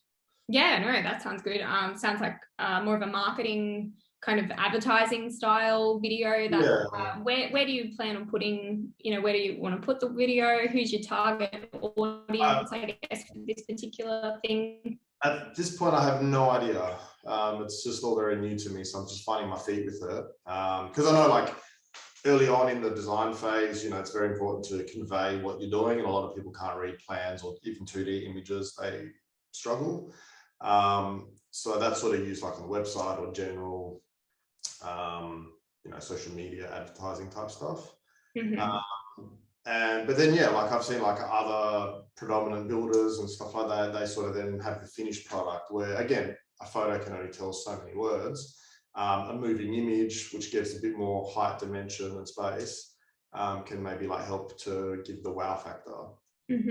Yeah, so a before and after kind of showcasing your work. Yeah, mate, that doesn't have to necessarily be a before and after. It can just be a showcase of look at this one. And what's just so I get an idea of where this video sits in your sales funnel, I guess. Is this for people that have never seen your work before, or is this for existing clients that you trying to retain? Well, I think it would be new clients, because with my work, unless you've got an alliance with, say, builders or developers or something like that, usually you're always looking for a new client, because once you've designed someone's house or office or something like that, it's a very long time before they'll come back, if they come back at all, because it's a one-off type of service. So it's more about attracting attention to other people, because obviously anyone can draw pictures of something that looks nice, but can you actually deliver that in the real world? I think that's the important part, to actually demonstrate that a good design can actually be delivered by us. Yeah. And to grab the attention of people who have no idea who we are. Yeah. It sounds like you just want to show people the results. And you know, we can sum that up. We can sum that up in a video, no problem. We'll worry about the details of how we're actually going to do it later, but I absolutely can, you know, help you with that. You know, with like you said, like a picture, you know, you use pictures. We get flooded with so many people get flooded with so many pictures. You know, your potential customers, they're constantly seeing them on social media. Whereas a video, because it's using that like multi-sensory, you can target so many different types of customers. They can see your personality, and it definitely will reach so many more people and get you the results that you're looking for. Yeah. Does that sound good? Yeah, that's kind of what I was hoping to do. And can you like provide what's it called? You know, when they make movies and the director producer sits down and they say, oh, we'll take a shot of this, shot of that, and, you know, do like a storyboard and map out the sequences and all that. That's something you can also assist with as well? Or is yeah, absolutely. So we have a 7-step process to all of our video productions, and one of those is definitely storyboarding. So at every step of the way, you're going to know exactly what we're doing and why we're doing it, and at the end, and the end result is going to be very clear up front. Yeah, no, that's fantastic. Yeah, that's because I've got an idea of what I want, but then also, obviously you might have something else to say, look, this is more current, and it's as long as it's open and we can, you know, get a bit of guidance on that. That sounds good. Are we still going, Alex? Yeah, we passed the test. Yeah, let's go back. You can see a little bit avoid the offer, the closing part. I wasn't. I was like not really sure how to do that part. I'm so bad at that part. I just don't know how to do it. You should have just said. You should have just finished off with saying, "All right, I'll send you through a big proposal." And but I'm like, part of me. So I tried to do 2 things here. So my normal way, which is where I like ask a million questions. And then I tried to flip and be like, all right, results, let's do it. But then I'm like, but I don't have all the details. How am I meant to send a proposal? This is great, because it was actually, because I saw, thank you very much, guys. Thank you so much for playing for, you know, we will do it other way around as well. But what I want to say and acknowledge, it was great. There was good conversation, and it's because I saw Emma, it was yesterday, yeah. And she was fully just C. She didn't adjust. It was totally different conversation, totally. And she really adjusted. And I really want to acknowledge you for that, because that was great. It actually didn't feel icky, felt actually good. And I want to ask you guys, how did you feel, both of you, David and Emma, how did you feel in conversation? Yeah, it was all right. Yeah, she matched the style, definitely. Like she changed. I tried to change. I tried to do my style originally, but which I feel like, David, you were quite matching me quite well. You were giving me the answers. The conversation I had yesterday, like I was not getting any answers from the other person. So I feel like you were matching me in my style, and then as soon as I kind of tried to change, you were like, yeah, sounds good. Like it was probably more comfortable with what you're used to doing. Yeah, I don't know. You tell me. Yeah, I think because there was a bit of common ground, and it's actually funny because the conversation I had with you, I actually had with a fellow friend of mine who's a videographer as well, but doesn't do architectural work. So I kind of just based the conversation I had with him with you, which made it a bit easier. Yeah, that's awesome. And it was very visible that you guys, it was showcasing that you're already interested. I don't know, guys, if you have anything that you would like to add, like how did you feel about conversation? What did you notice? And I will add just some of my comments. Let's share. Anyone would like to share some kind of insights? Naroshi, Terence, I can see you guys. Team, anyone wants to add something? Maybe talking about from perspective of DISC, like did you notice any behaviors? Did you notice any questions or anything matching, mirroring, rapport? Let's share what was happening. I definitely noticed the shift in when you just go, yeah, we can do that, we can nail it. I saw your brain tick over. Like I'm gonna adopt this and I'm gonna do it. It Yeah. was actually quite cool to observe because Not natural, that's for sure. It doesn't come naturally. yeah, but it appeared natural, right? And it was funny because Yeah. we were in the room before and you were talking about how compliant and detail and all that. And so it was like, I could see you did that on purpose. No, great. Thanks. Thank you very much. Definitely, I saw big difference from yesterday as well. That is, yeah. Nairoshi? Well, yeah, well done, guys, both of you. Acknowledge you for going 100%. And so what I noticed is, I think I could guess that Emma was more towards C, because at one point you're going into a little bit of detail when David was so into getting, like, he wanted to buy from you and he was saying, can you do this, blah, blah, blah. And he said, like, what is it? The photo, rather than a photo, videos are better. And I could see that, Emma, you were going into detail why it's better. So with a D person, you didn't have to do it, but then you caught yourself and then you moved on to the next step. So I could see that. I noticed that little bit about you. And David was a lot more flexible than a strong D as well. Yeah, I think that's great comment, Nairoshi. Thank you very much. And there was a few points. Anyone would like to add something, or? And Emma could have closed the deal. So when can we start? Easily, yes. Easily. You just go in like this. He was all ready to try it out. Yeah. All I wrote down was close. I didn't write down how to close. Ah, okay. Just offer the deal. Yeah, so well done, both of you. Yeah, just to clarify that maybe if you're at the close stage, you don't need to overthink that, guys, because the energy was great. Like David was really, like, he was really interested. Basically, he showed you that, yes, look, I know about the videographing, you know, I know I need that. He actually know that he needed for his marketing rather than pictures. That means he was already basically prepared for you to sell him because he knows the value. That means you didn't have any, you know, you didn't need to show him like, this is the value I will deliver. Like, he kind of knew, like, he's like, yeah, I want videos. I really want that. That means it was basically just on that, like, look, do you want to have a chat about the price and what I can do for you? Like, are you prepared for that? Like, I'm happy to do that.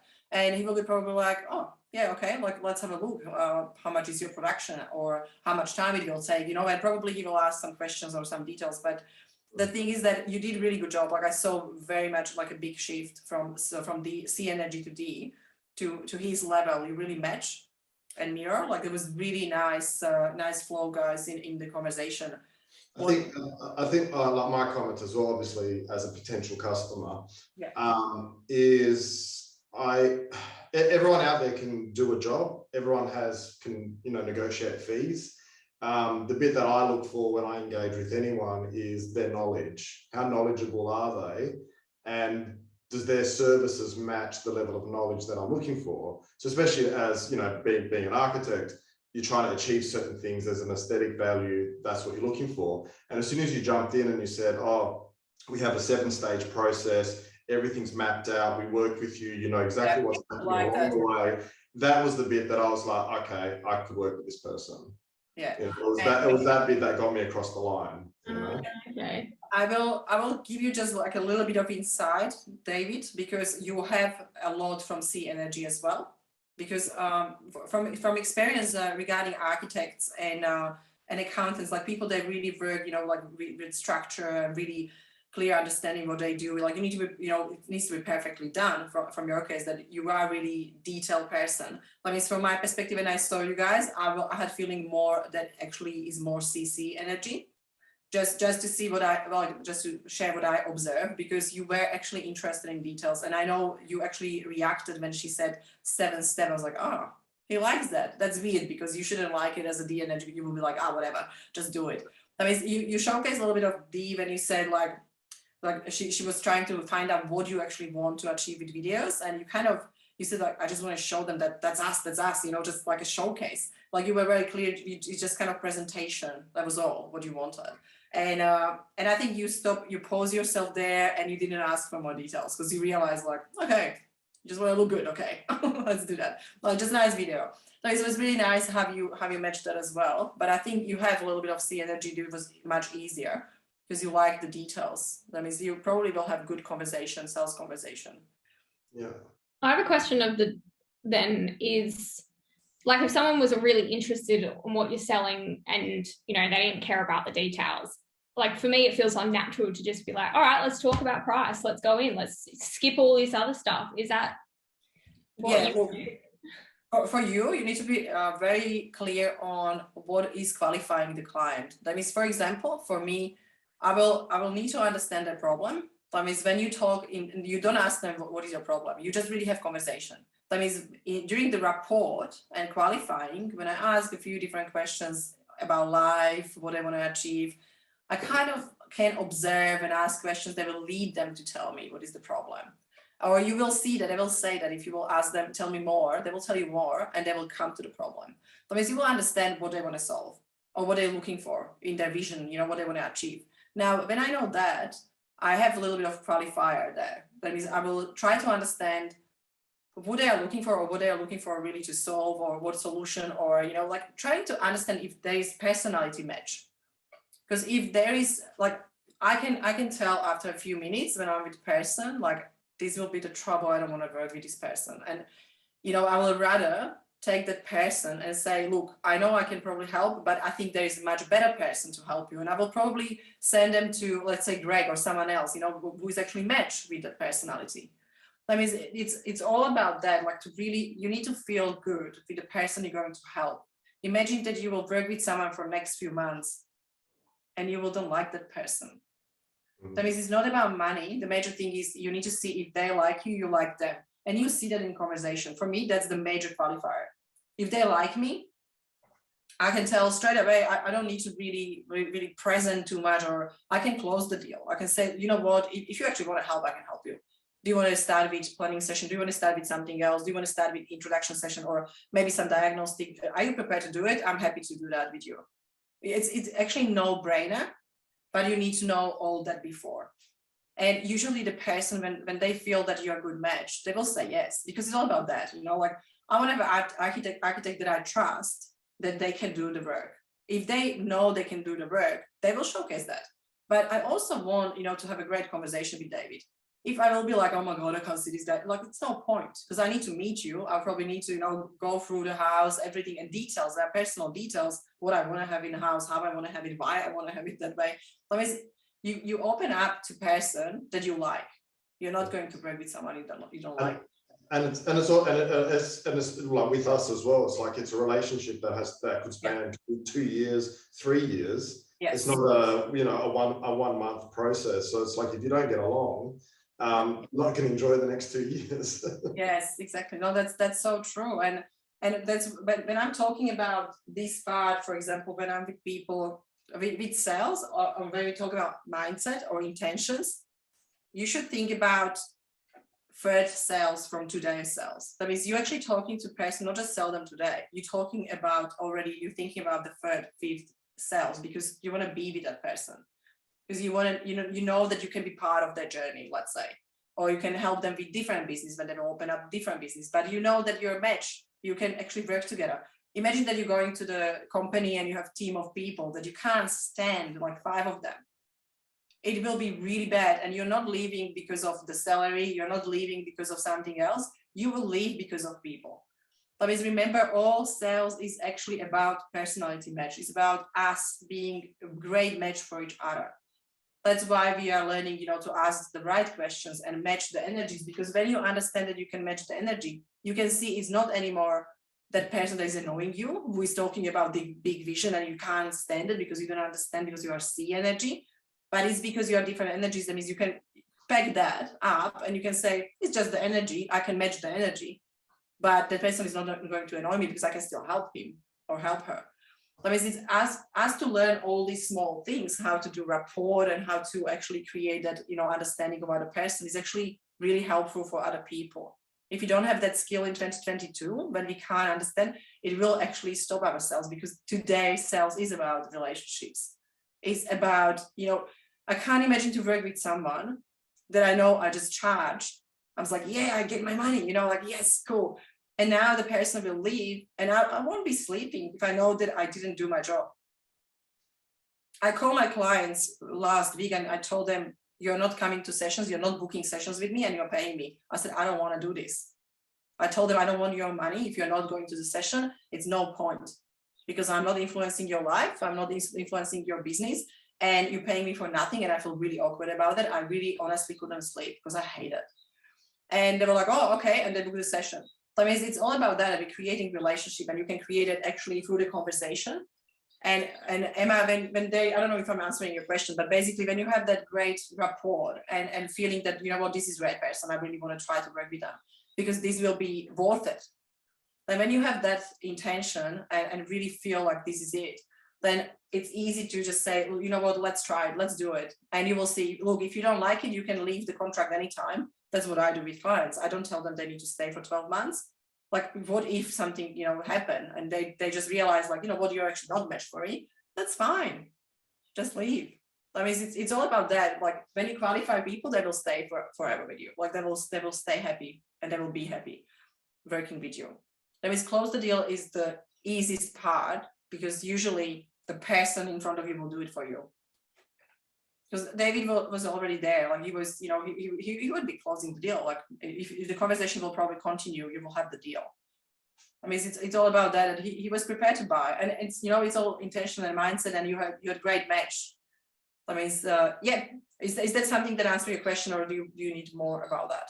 No, it definitely answered my question. I'm just wondering how this would play out if, say, you're sitting in front of a person. I don't know about everyone else, but a lot of the people I meet with, you know, your initial cold call was just that connection and you don't know if they're actually looking for your services. Like David came in and was like, yeah, I need videos. And that made it, I guess, a bit easier to go down that path. But it's like when you literally, I mean, you're barely over the cold call line. I wonder how that would play out. Cool. Do you want to play it again together and try it? In regards, I will talk about that because that's a really good question. And it's actually happening all the time because we have cold emails, cold calls. Do you want to try it, or I can pick up someone else? Guys, do you want to continue, or opposite, other way around? Oh, okay, I will pick up someone else. Don't worry. Like it's fair enough. You guys did your work. I was thinking about different energies, and I was thinking about let's do Greg. And I will try your eye as well. What we will do? I will do Terence and Naroshi. Okay? Let's try that. Now, guys, you have very similar, probably like this kind of like you coming from the consulting perspective. That means imagine, because you don't know each other. It's really good to pick up because you don't know each other. It'll be great if you can run from that perspective that let's say Naroshi, you called Terence and Terence was kind of interested to meet up. You don't know why, but you told him what you do and he was kind of like, yeah, okay, but it's totally cold. That means you never met him, and it's great because he's real. You never met him before probably. That means really try to have that conversation for us, you know, like to building up and see or look for that, you know, like if he's interested or what will happen after that meeting or during that meeting. Do you have any questions before you jump in? Oh, well, I didn't expect to do that, but You are fine. We are not scripting yet. We will go to that. Not scripting yet. Let's just be natural. You have different energies. You should have a little bit of mismatch. Let's see how that will play. It will be great because I know you are totally opposite energies from perspective of you know, the speed. That is, it will be awesome. Let's do that. okay. So Okay. what is Terence's energy? I couldn't see. What's it? IS. IS and you are DI. That means the I should be there. You will have a little bit of fun, but you are different energies definitely. That means let's see how they will play a role. Okay. Okay, totally don't know anything about it. You are good. I know neither. Apparently, I'm calling you for something interesting, but I don't know what that is. No, So hello.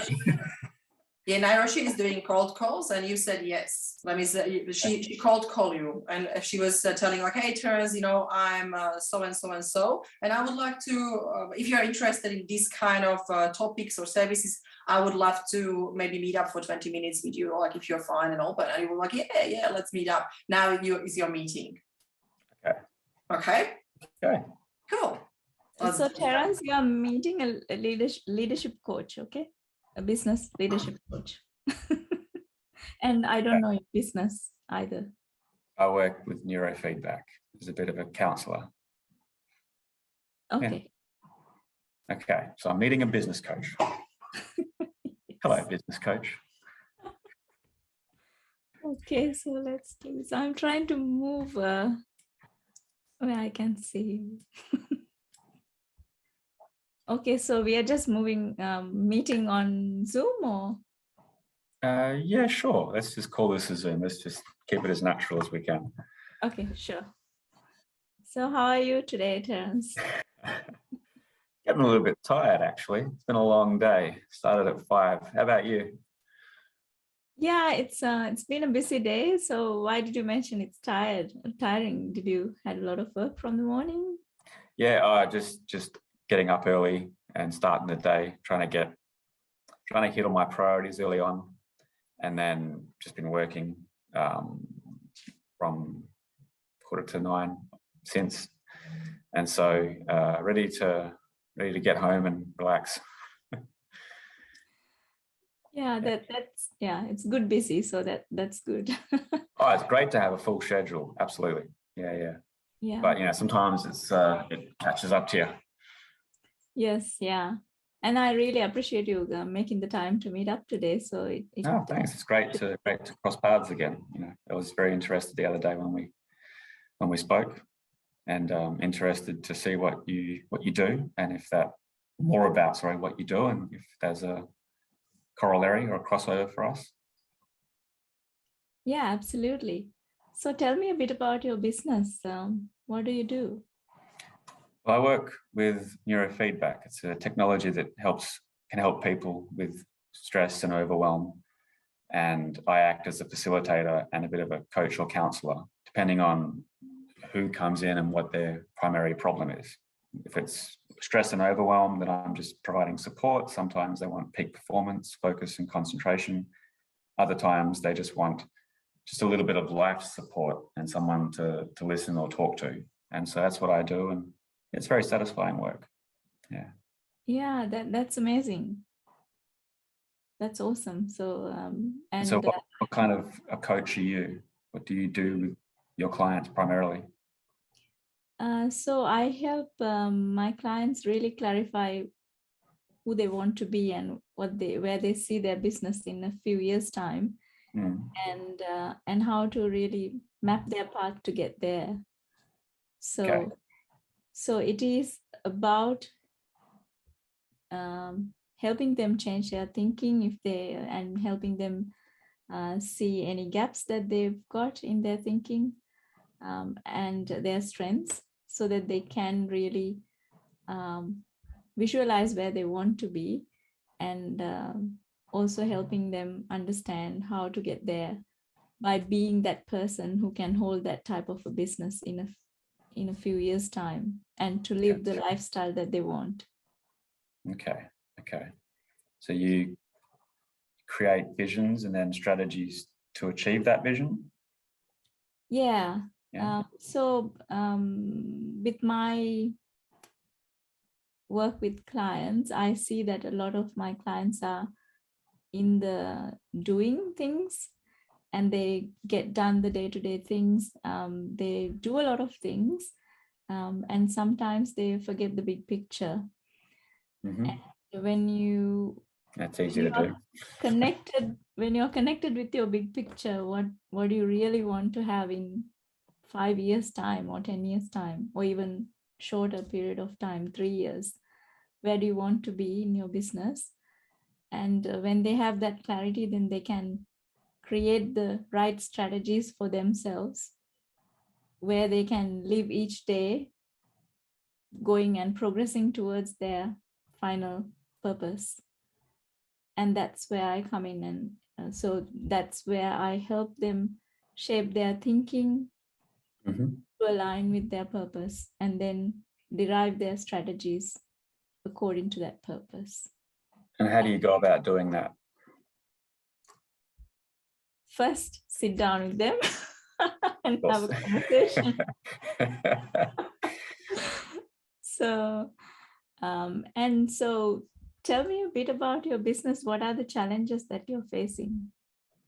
Or are there any challenges that you see? Primarily lead generation. So getting access to more people and then getting more conversions. Because Okay. once I like when a client's part of the nature of my business is that people might come for a single session or they might come for 3 months. But when they stop, they've either gone back to a infrequent pattern, so fortnightly, monthly, or ad hoc, or they stop altogether. And so then there's a need to get new people in the door. And that's where there's a lag, constantly getting access to new people and then getting new people in the door and working with me. Okay, thank you for sharing. So where do you think that the problem is in meeting with those people and generating those leads? If I borrow from what you were saying before, habits, appropriate habits. the right I'm going to vision. help you here, Yeah. guys. Thank you so much.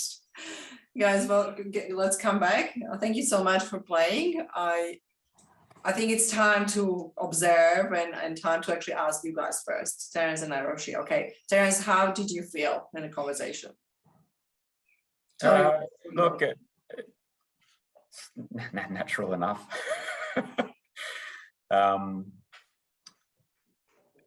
There was definitely a sense of a bit of a mismatch of where we were and trying to find more of a rapport. Because we're just a bit of a I felt a bit of a mismatch. Yeah, awesome. Thank you. Naroshi, how did you feel? Yeah, I felt a bit of a mismatch too. Can you tell me what did you do well, Naroshi? I think because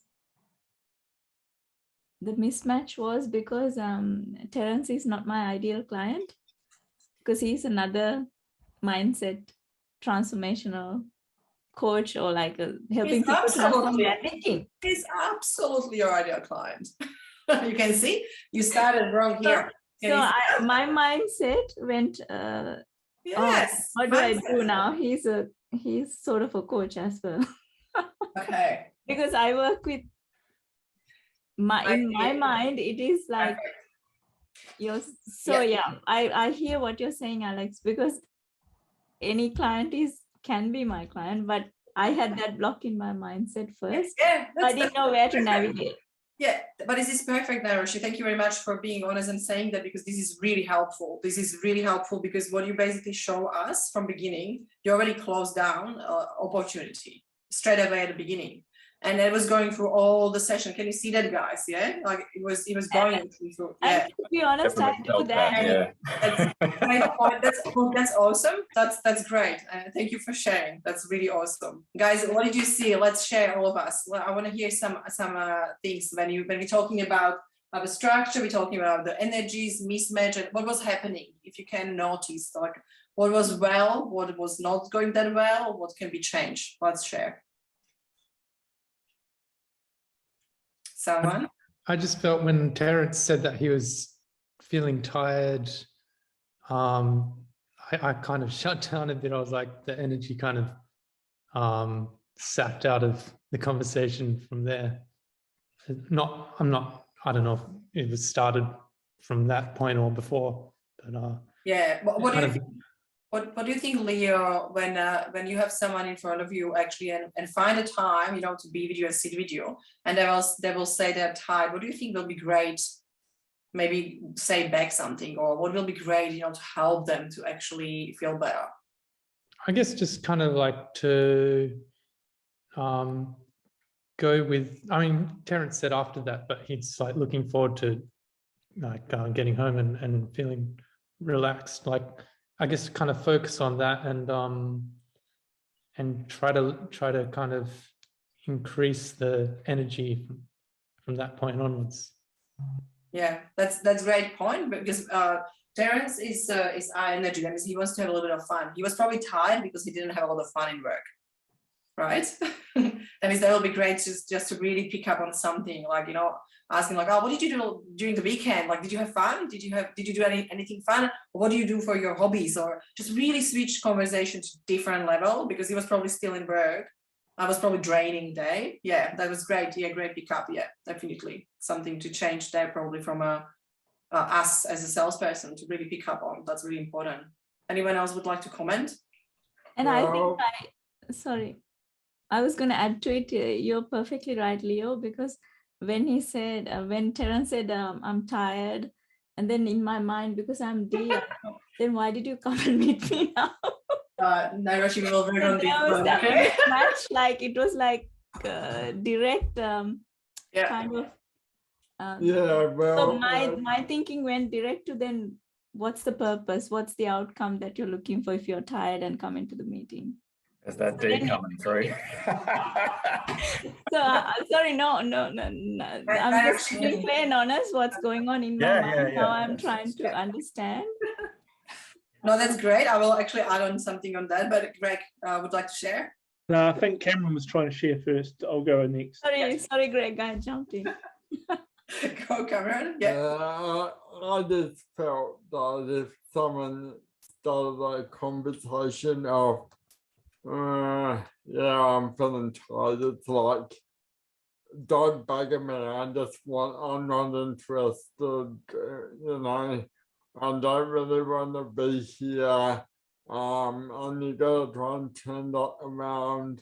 Otherwise you lose the sale. So I just felt with you, Terence, that started the conversation. You didn't want to be there. Yeah, thank you very much for sharing, Cameron. I will add to that as well. I will talk about that a little bit, because it looks like it actually made a little bit of influence on everyone's, how we feel about the sales. And Greg, go Greg, and after David, okay?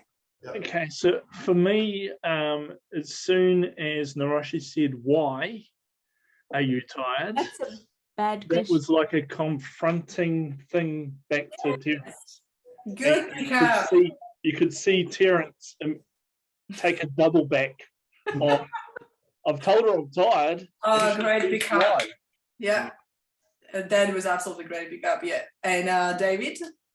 Yeah, that was one of the ones I was going to pick up as well. It was a bit of a confrontational, like, why are you tired? It's like you're prying, you're investigating. That was one thing. The other one was touching base on what Cameron said as well, where as soon as Terence said, I'm tired, it kind of put Niroshi off. It was almost like, oh, well, why am I going to waste my time here? And then that kind of put her on the back burner. And I think the third one, and I think this is just the general comments as well, I think maybe on Niroshi's side, I think there was a lack of structure, like what questions, what were you going to ask, how are you going to, because it's a cold call. So it's you've only got 1 or 2 minutes to really captivate that person's attention. And it was kind of like I know this is kind of you're put on the spot sort of thing.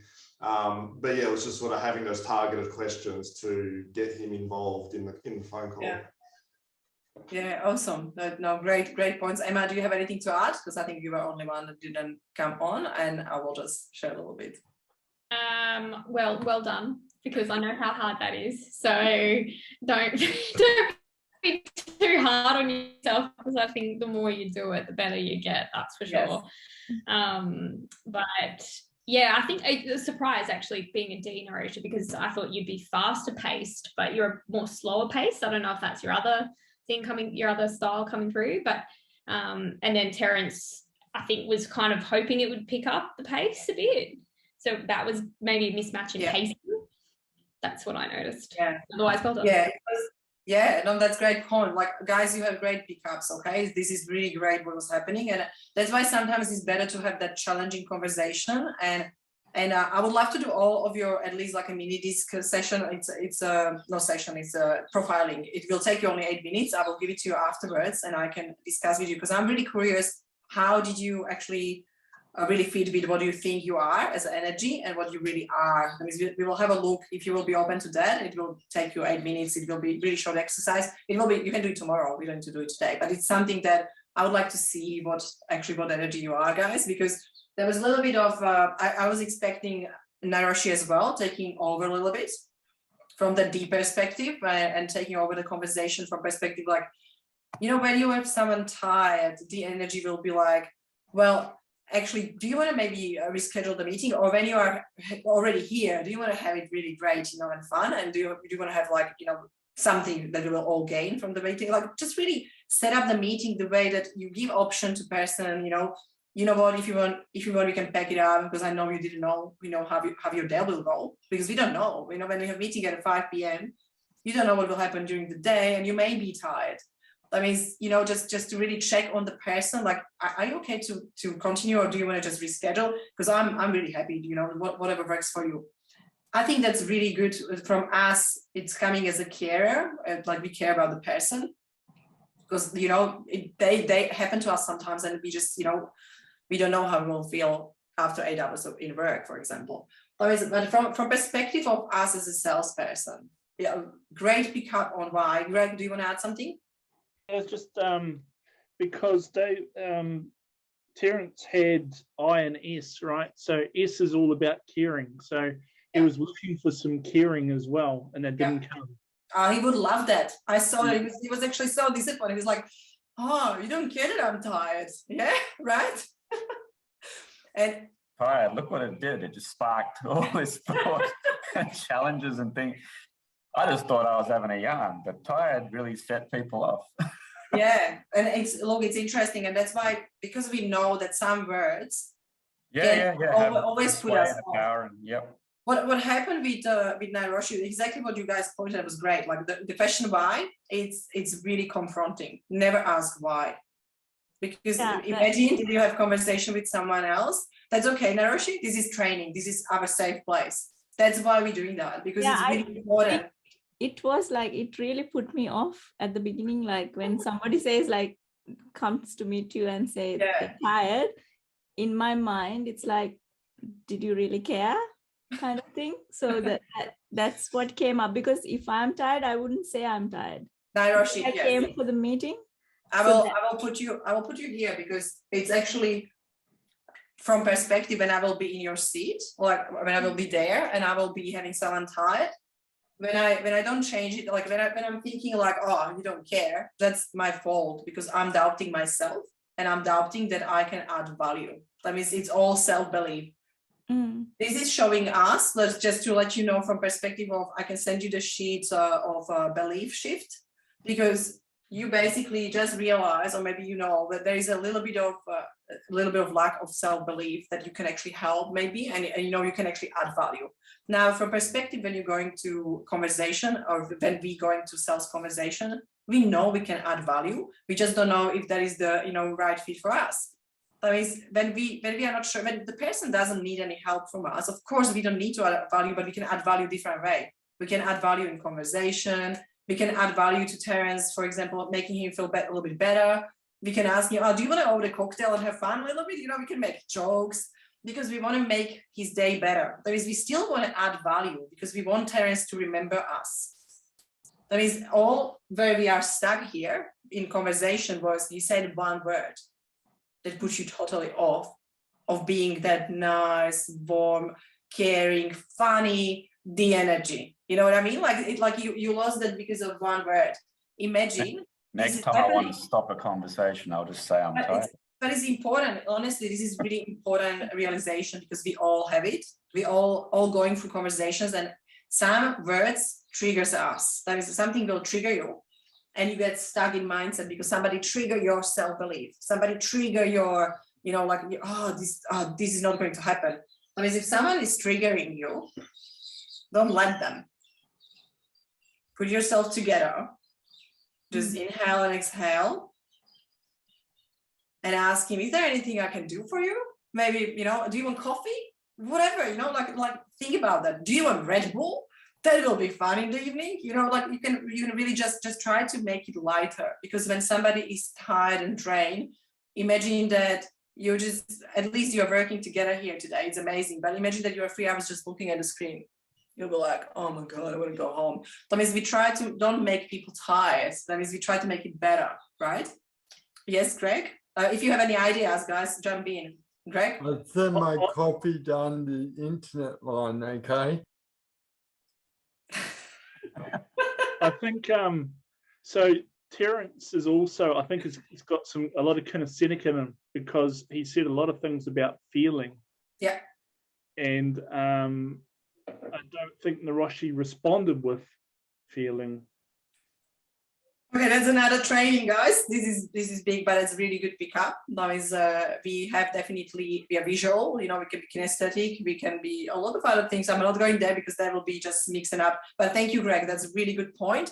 And this is definitely all in a boot camp, because it's so important to actually recognize that as well as another thing in conversations. And this is not only sales conversation, but any kind of conversation we have with people.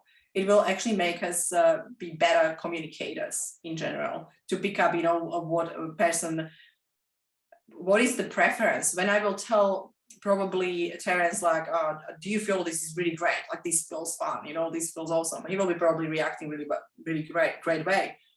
But when I will just continue asking, like, can you hear it? Can you hear that? Oh, this sounds great. You will be like, oh, what? I don't hear anything. Like, it will be so mismatch, you know, to using different sense for him. That means that's another mismatch we can actually see between two people. But let's don't go deeper there. From perspective of guys, you all try rapport. I really like when like Emma and David, when they did it at the beginning, it was pretty much quickly rapport. It was quickly trust. And you can see the difference between Naroshi and Terence. There was really mismatch and not trust. There was nothing. There was not common ground. That means you can see how we can actually struggle to talk to some people. Okay, this is not just about energies. It is generally we struggle to talk to some people and some energies in general. That means what would be great if you think, guys, let's help Naroshi. What advice you will give her, maybe like what she should try? I know we share a little bit of like, yeah, don't ask questions why, but what you would ask instead. What you would say, who is here who want to answer, for example, like, okay, I'm telling you, I'm tired. What is going to be your answer? What do you think is great or better? And you can repeat what was said. I just want to see like what feels naturally to you guys.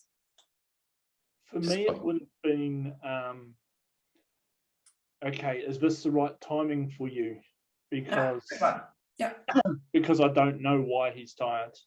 Yeah. Is this right time for you? Is really great, because we're checking on someone. Yeah.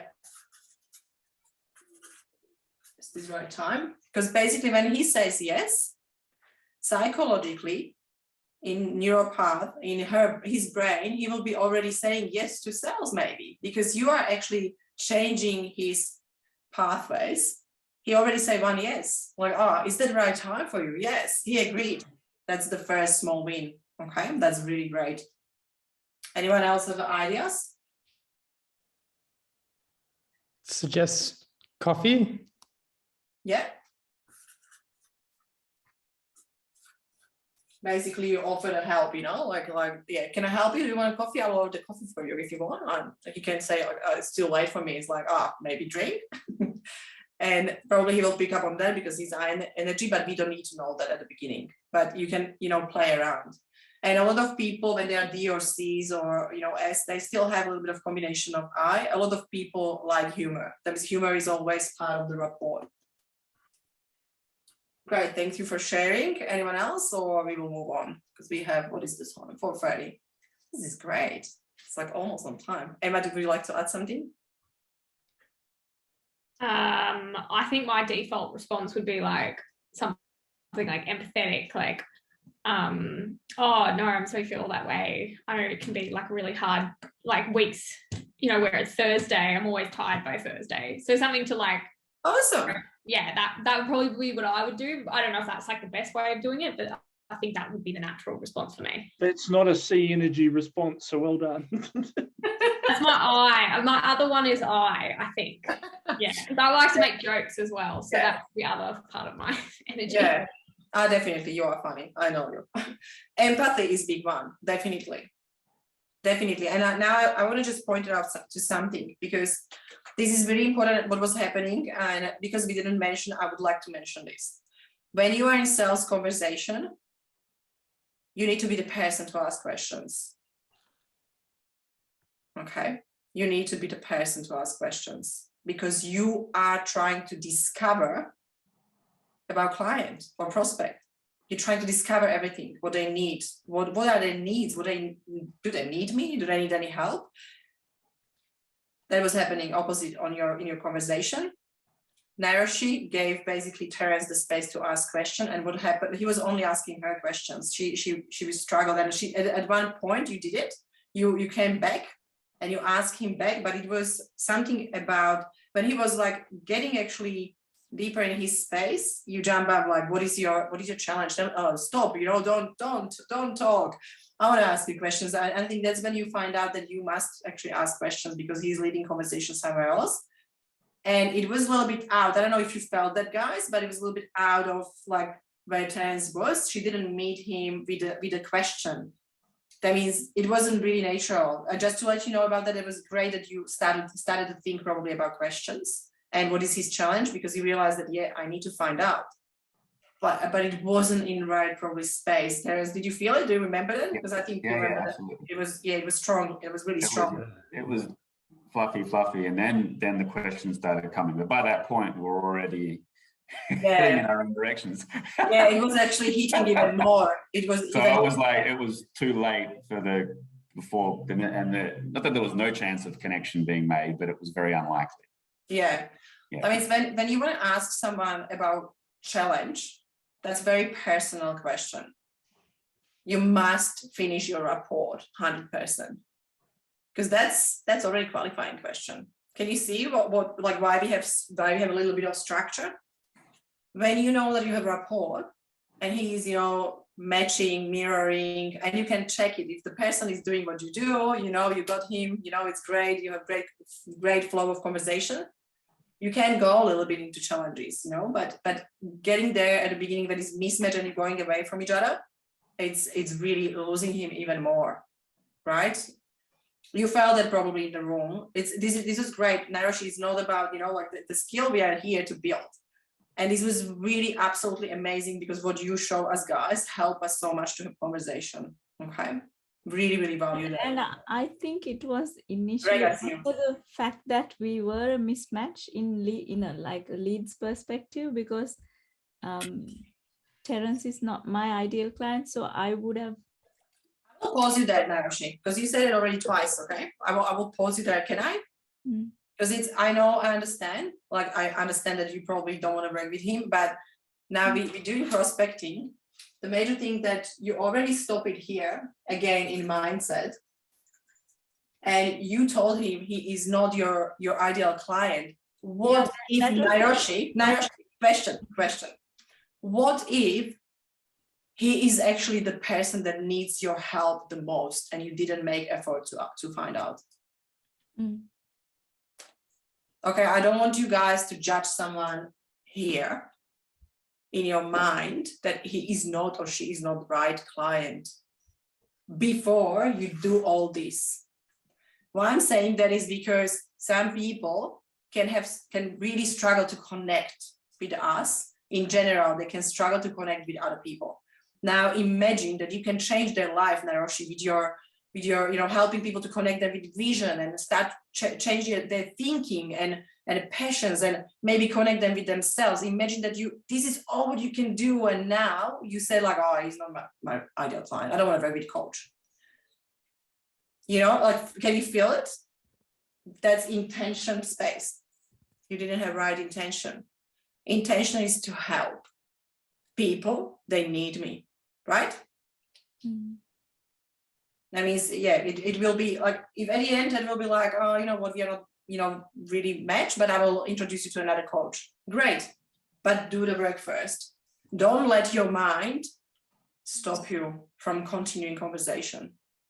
That's the Yeah. massive no. Cool. Can I just add something, Alex?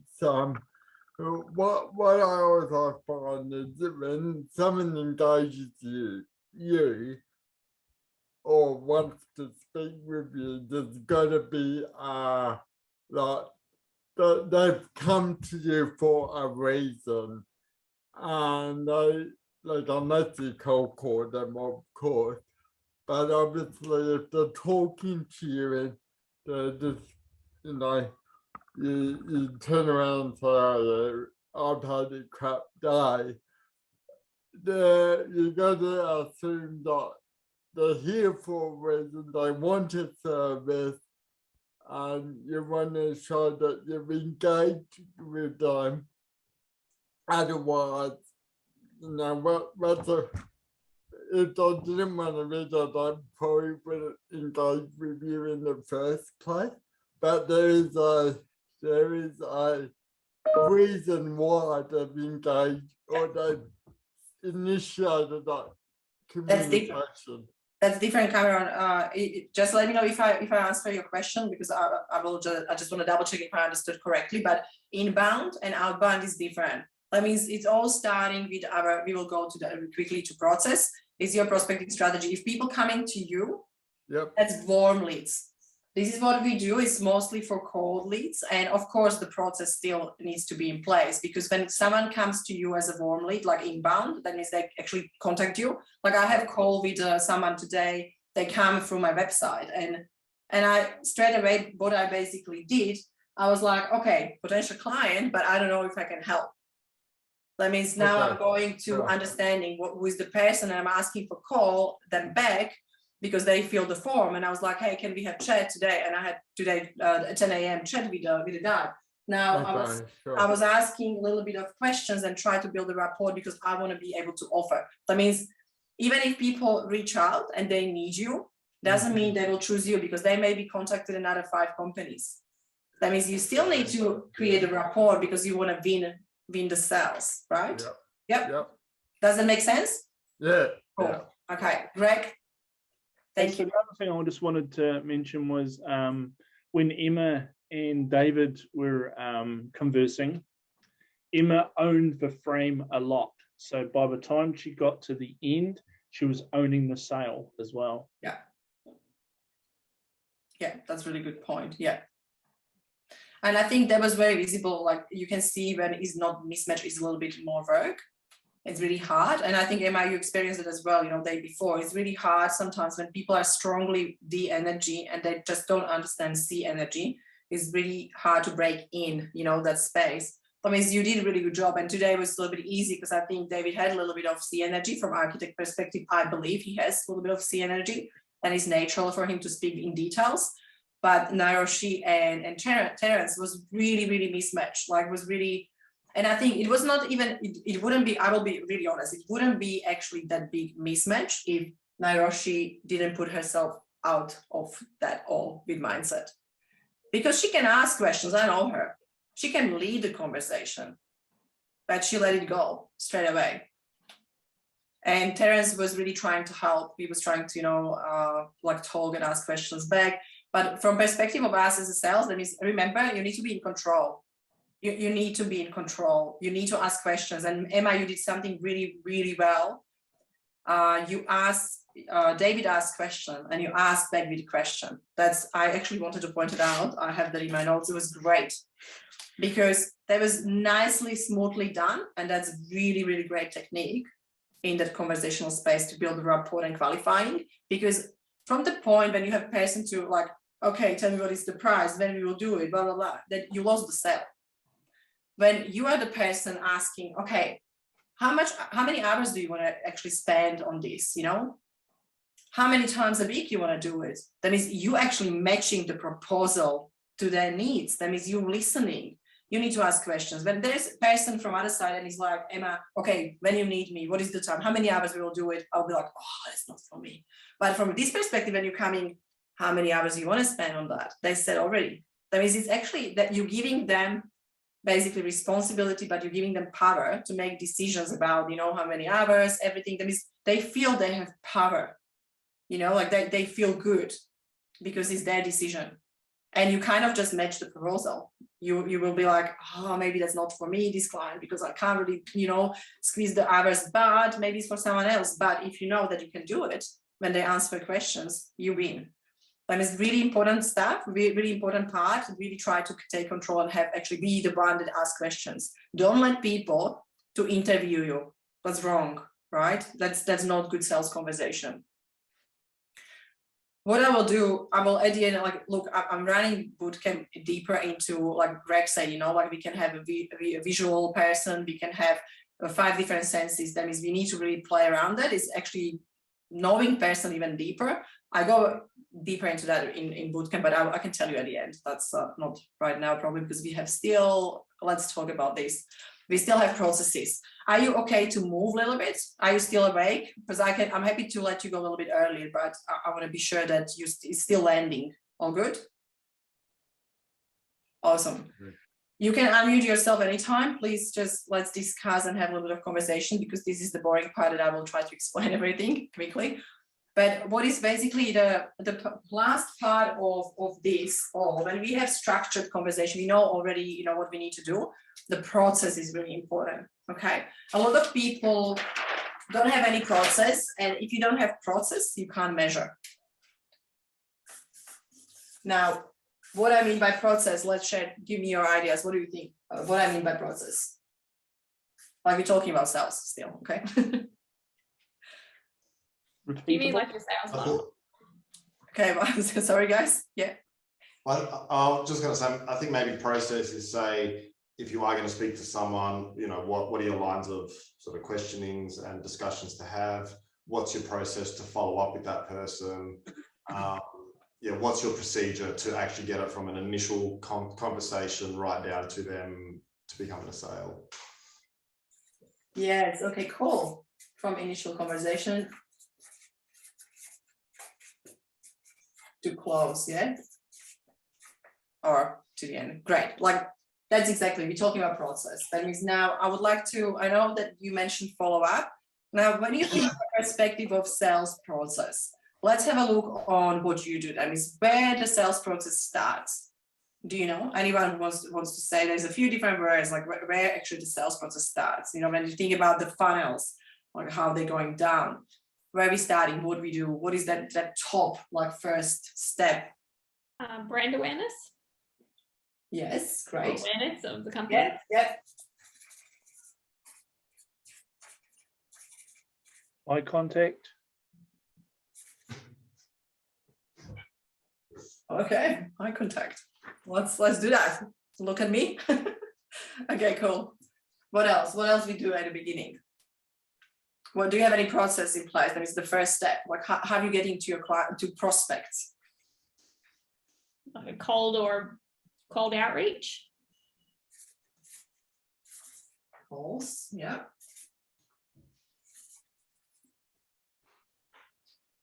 Anything else? Let's share a little bit of ideas where the process starts. LinkedIn posts. Then in social media, yeah. Yeah. Word of mouth.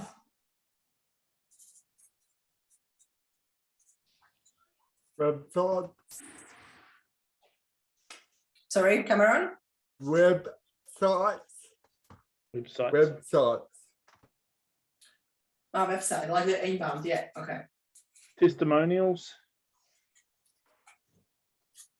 What do you mean by testimonials from the first perspective?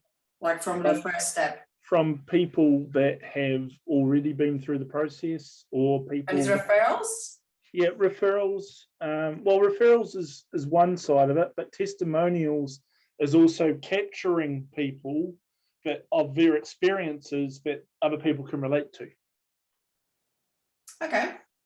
Like, do you mean like, Greg, like Google reviews, like testimonials on Google reviews and other like reviewing business platform? More like Cameron did an amazing job, and I used Cameron because of this. Yeah.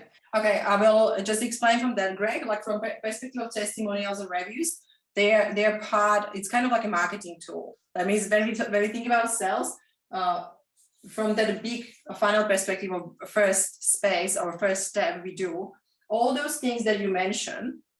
We need to think about them as an activity. And what is the first thing is prospecting. Okay. Right? Prospecting. Because what we want to do, we are basically, we have inbound, that means people coming to our social media, our websites, or we have outbound, that means we need to reach out. Most companies, first 5 years, need to do only outbound. There is not a lot of business coming in. Of course, you can have, when you have first year budget, $300,000 for marketing, you can definitely nail that. But a lot of startups are investing more in the people and some innovations. That means from that perspective, prospecting is the most important part that we need to do on that, big funnel space, like the first step. Now, calls are amazing. Social media are great. It depends how you're doing that. This is something that is in detail in bootcamp because we don't have time to go into details. From perspective of that, guys, you want to laugh as well. Tell us. Come on, share. What is happening? I'm waiting. Terence, I think you can share with us what was happening. Okay, cool, thanks. Anyway, I'm just seeing you, we all seeing you guys. I mean, don't be like in school. Please have respect to other people that want to learn here. Let's have a look on that. We do prospecting. The first most important prospecting, how many people here actually do cold emails and cold calls? 1, 2. Okay. Now, if your business is not moving forward, you know exactly why.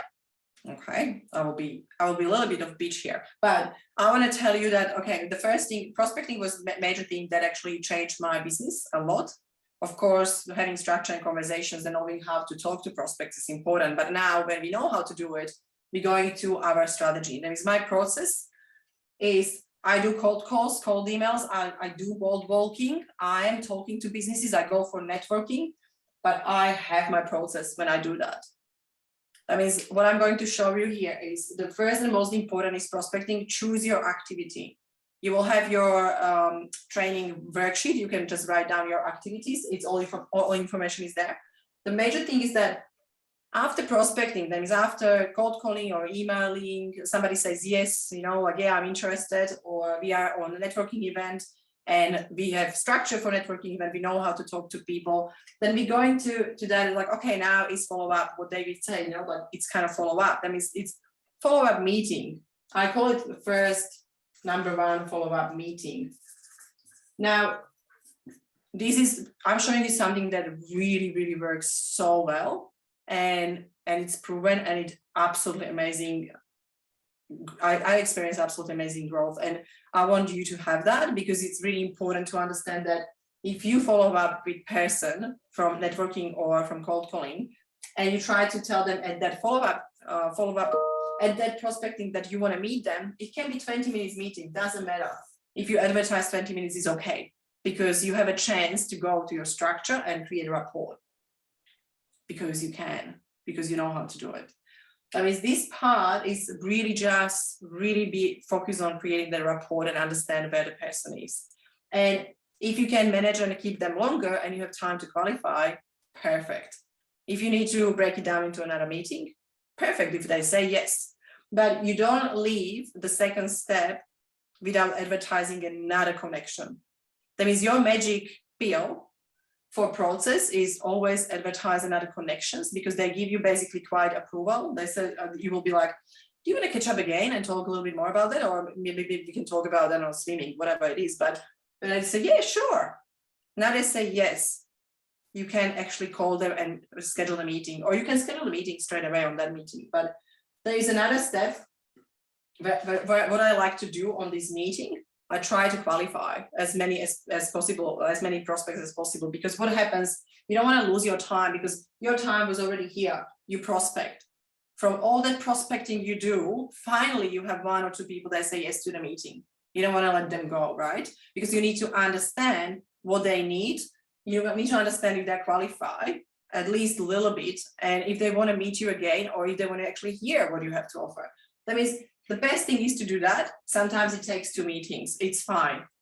But the major thing is, don't let them go without really finish your process, because you're losing time. And now someone says, Terence said that he's, I don't know if that was true, but I know you said in a conversation with Naroshi that your challenge is the leads, right? Is that right? Is that correct? Now, I will just give you a little bit of thing, because I know you do networking, you probably do other activities, you probably met a lot of people. Sometimes we have a lot of leads, but we don't follow up. We don't have the conversation. I really want you to think about that, because that was my mistake. Was I was first year just networking. I was everywhere. I was going to have a meeting. I was like, oh my God, this is tiring. It's like, oh my God, I don't want to do it anymore. And I hated it. And I was like, I need to have process. And I pick up my people that I want from that prospecting, and I actually meet them, and I actually go through the process. Okay. That means don't forget, close the process. If that person, after all your rapport and all structure, all conversations, and maybe offering that proposal, they still don't want it, that's fine.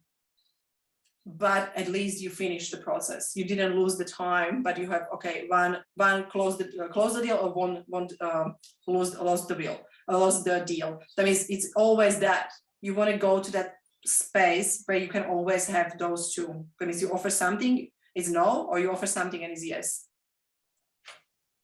Still with me? Cool. There is another step after 1 or 2 meetings. Depends what kind of person you have. Some people need 3-4 meetings. Some people need all information and details before they close the deal. Then you go to proposal. Now, when you're in proposal, what is important in process? How are you doing that? How you do that all proposal thing? I already shared the best thing you can do. Bring them proposal face to face, bring that with you, bring that to the meeting, or have a Zoom meeting, or like be sure that you don't say like, yeah, done, sending proposal. Now I'm waiting if they're going to ask me, hopefully they will do it. No, that's most of the time lost the deal. That means what we want to really talk through what we think is the best solution for them. And I believe, David, probably you need to do it from perspective of architect, you probably need to deliver a proposal that way anyway. But from all of us, like from a consulting or other businesses, we usually don't do it. We just really like send proposal, and we are happy that we did at least proposal. We come to the stage like, yes, I did proposal today. But we don't deliver a proposal the way that people can talk about that with us. Because that's still qualifying stage for us in this process. And from perspective of like, sometimes you need to go back and adjust proposal. That means you need to do some changes and it's exactly tailored to them, or you can close the deal. That means remember that can be the between step adjust, or you can just take the paper and pen and you can adjust it straight away on the meeting, cross something and sign up straight away. That means you don't even need to create the time for another meeting or go back home, but you can say, you know what, I will do it now. Or you have laptop with you, you just change it straight away. That means don't let these times between steps can be long. It's the best thing to do it as soon as possible, because people are getting cold after 24 hours. That means if you call someone, cold call, and they're like, yeah, can you call me next week? Oh, not a chance. They're not interested. I mean, really try to think about that. But when they talk, like those things, meeting and call can be a few days, 2-3 days, it's okay. When you're going to proposal and close, it needs to be straight away. Let's talk about that. Any questions about process? No, it's quiet. Okay. Let's do a little bit. Yeah. Do you have like a process where I've seen sometimes where you'll have, say, initial call. These are the say things you should, say. Follow-up call. These are the things you should say. Yeah. If you send your proposal and your fee proposal, for example, and you don't hear from them, how do you, what's your next step of items to say? Sort of the do's and don'ts on a step 1, 2, 3, 4. Yeah. Do you have like a process like that you follow? Yeah, I have my scripts for calls. I have my scripts always for cold email or cold messages. But as I prepare myself before I do it, I think Emma started to do it now with LinkedIn as well. But it's really good to have a little bit of idea what we're going to say. And I tested a few different scripts. I have my operational manual basically where it is that if someone wants to jump and take over, they can actually copy and paste. It's more generic. It can be personal. That means you can actually decide what you want. And if it's general, but it's talking to right people, but it's still about, like, for example, what I say when I'm trying to qualify people, I'm really just sending messages. Are you interested in personal development? Because I'm a fan and I really like to talk to people that they actually like to talk about personal development. And I kind of do it very general. It's not really like, are you interested? I tried very direct messages with like, do you have your coaching and training plan for your company and for your people for all annual, for all year? But it didn't work because it's very straightforward, it's like, yes, do you have this? If you don't have it, you need me. I'm just like, that first step is always just connection. That means I changed scripts. And basically when I was talking about structure, I'm just creating rapport. Like all cold stuff, cold emails, cold calls, is creating rapport. And if you're getting through the rapport and you have really good rapport with someone, you can get really quickly into qualifying. If you don't have that, it's really hard to jump, into hard questions, real questions, personal questions, or really deep business questions. That means, yeah, I can help with that, of course.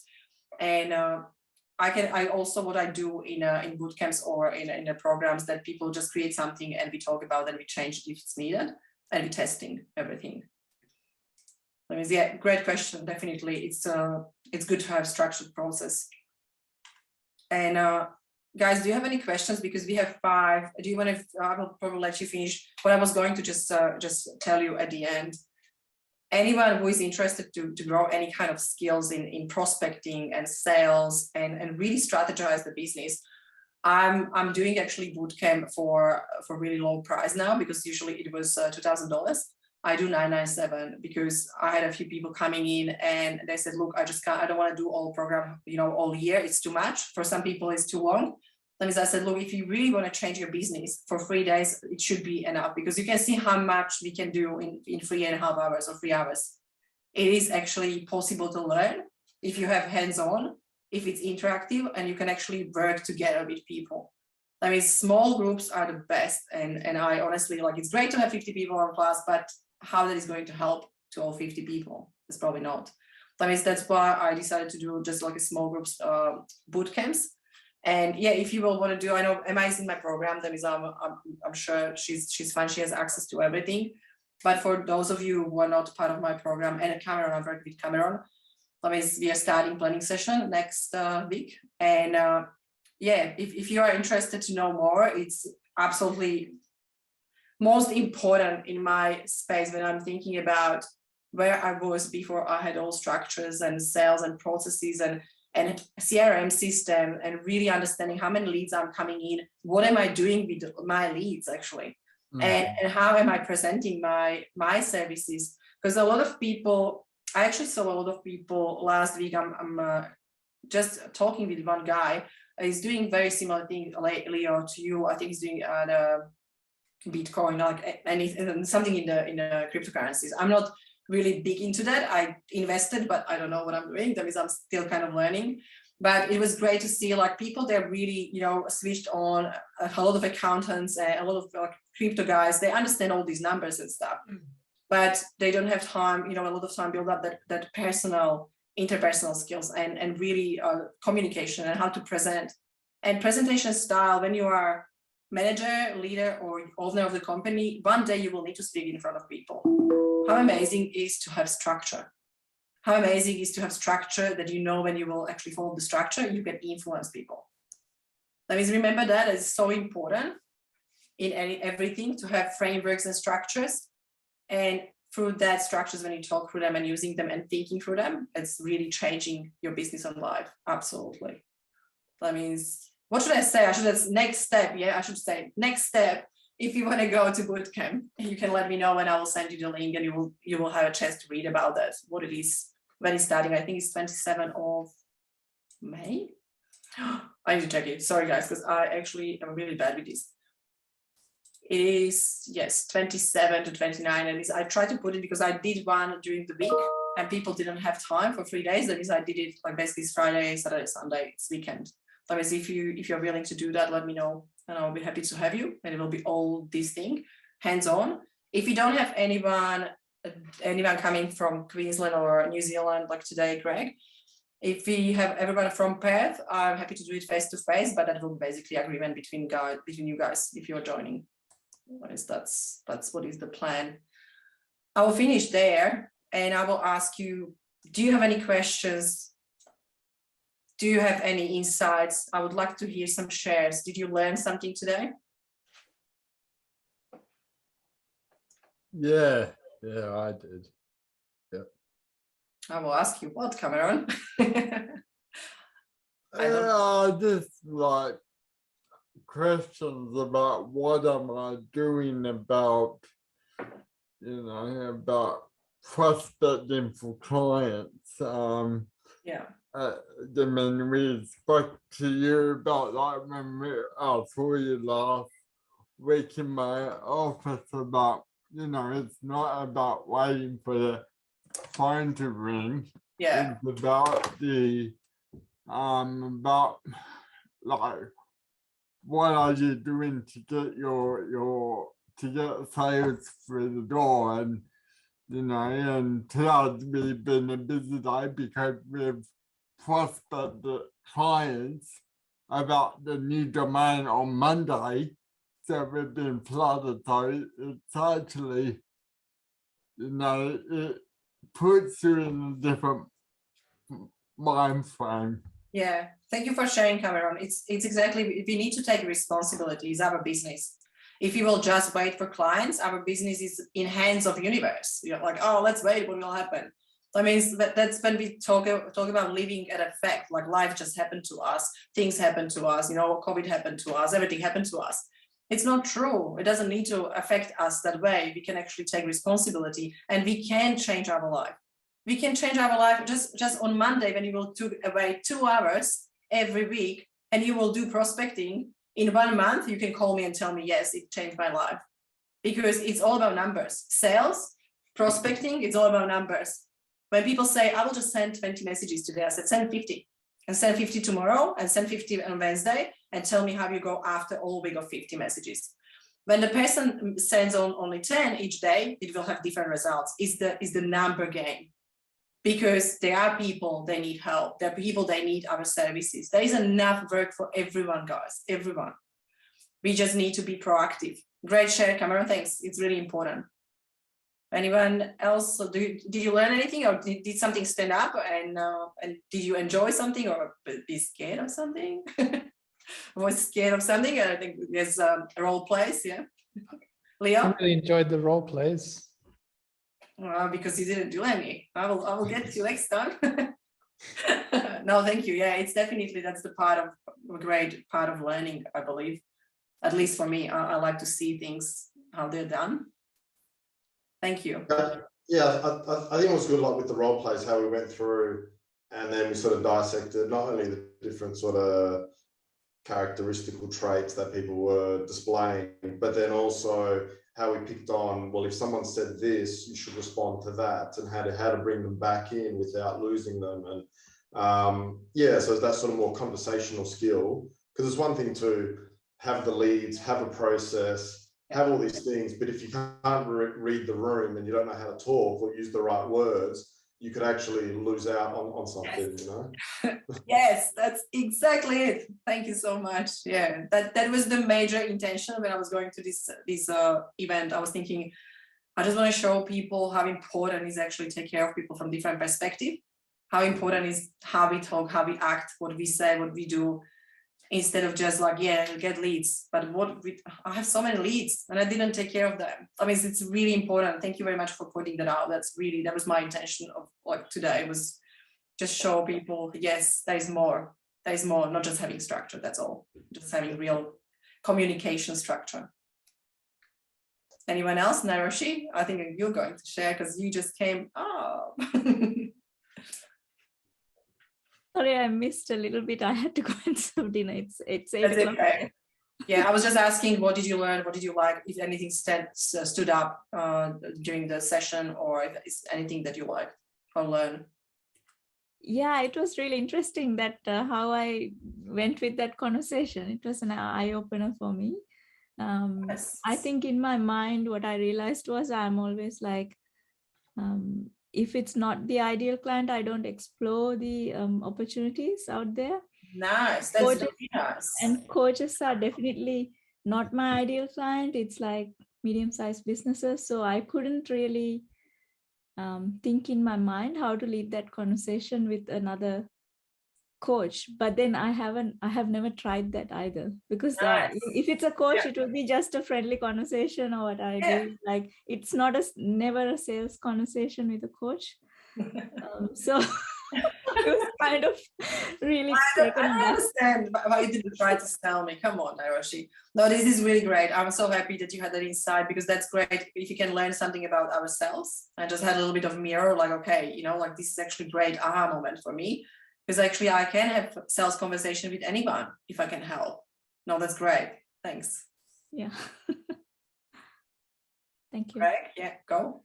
I got lots of value from this. Thank you, Alex. Around the mindset, I got it around thinking of it as a journey. I mean, we've learned it lots of times, but actually in this, it seemed to click.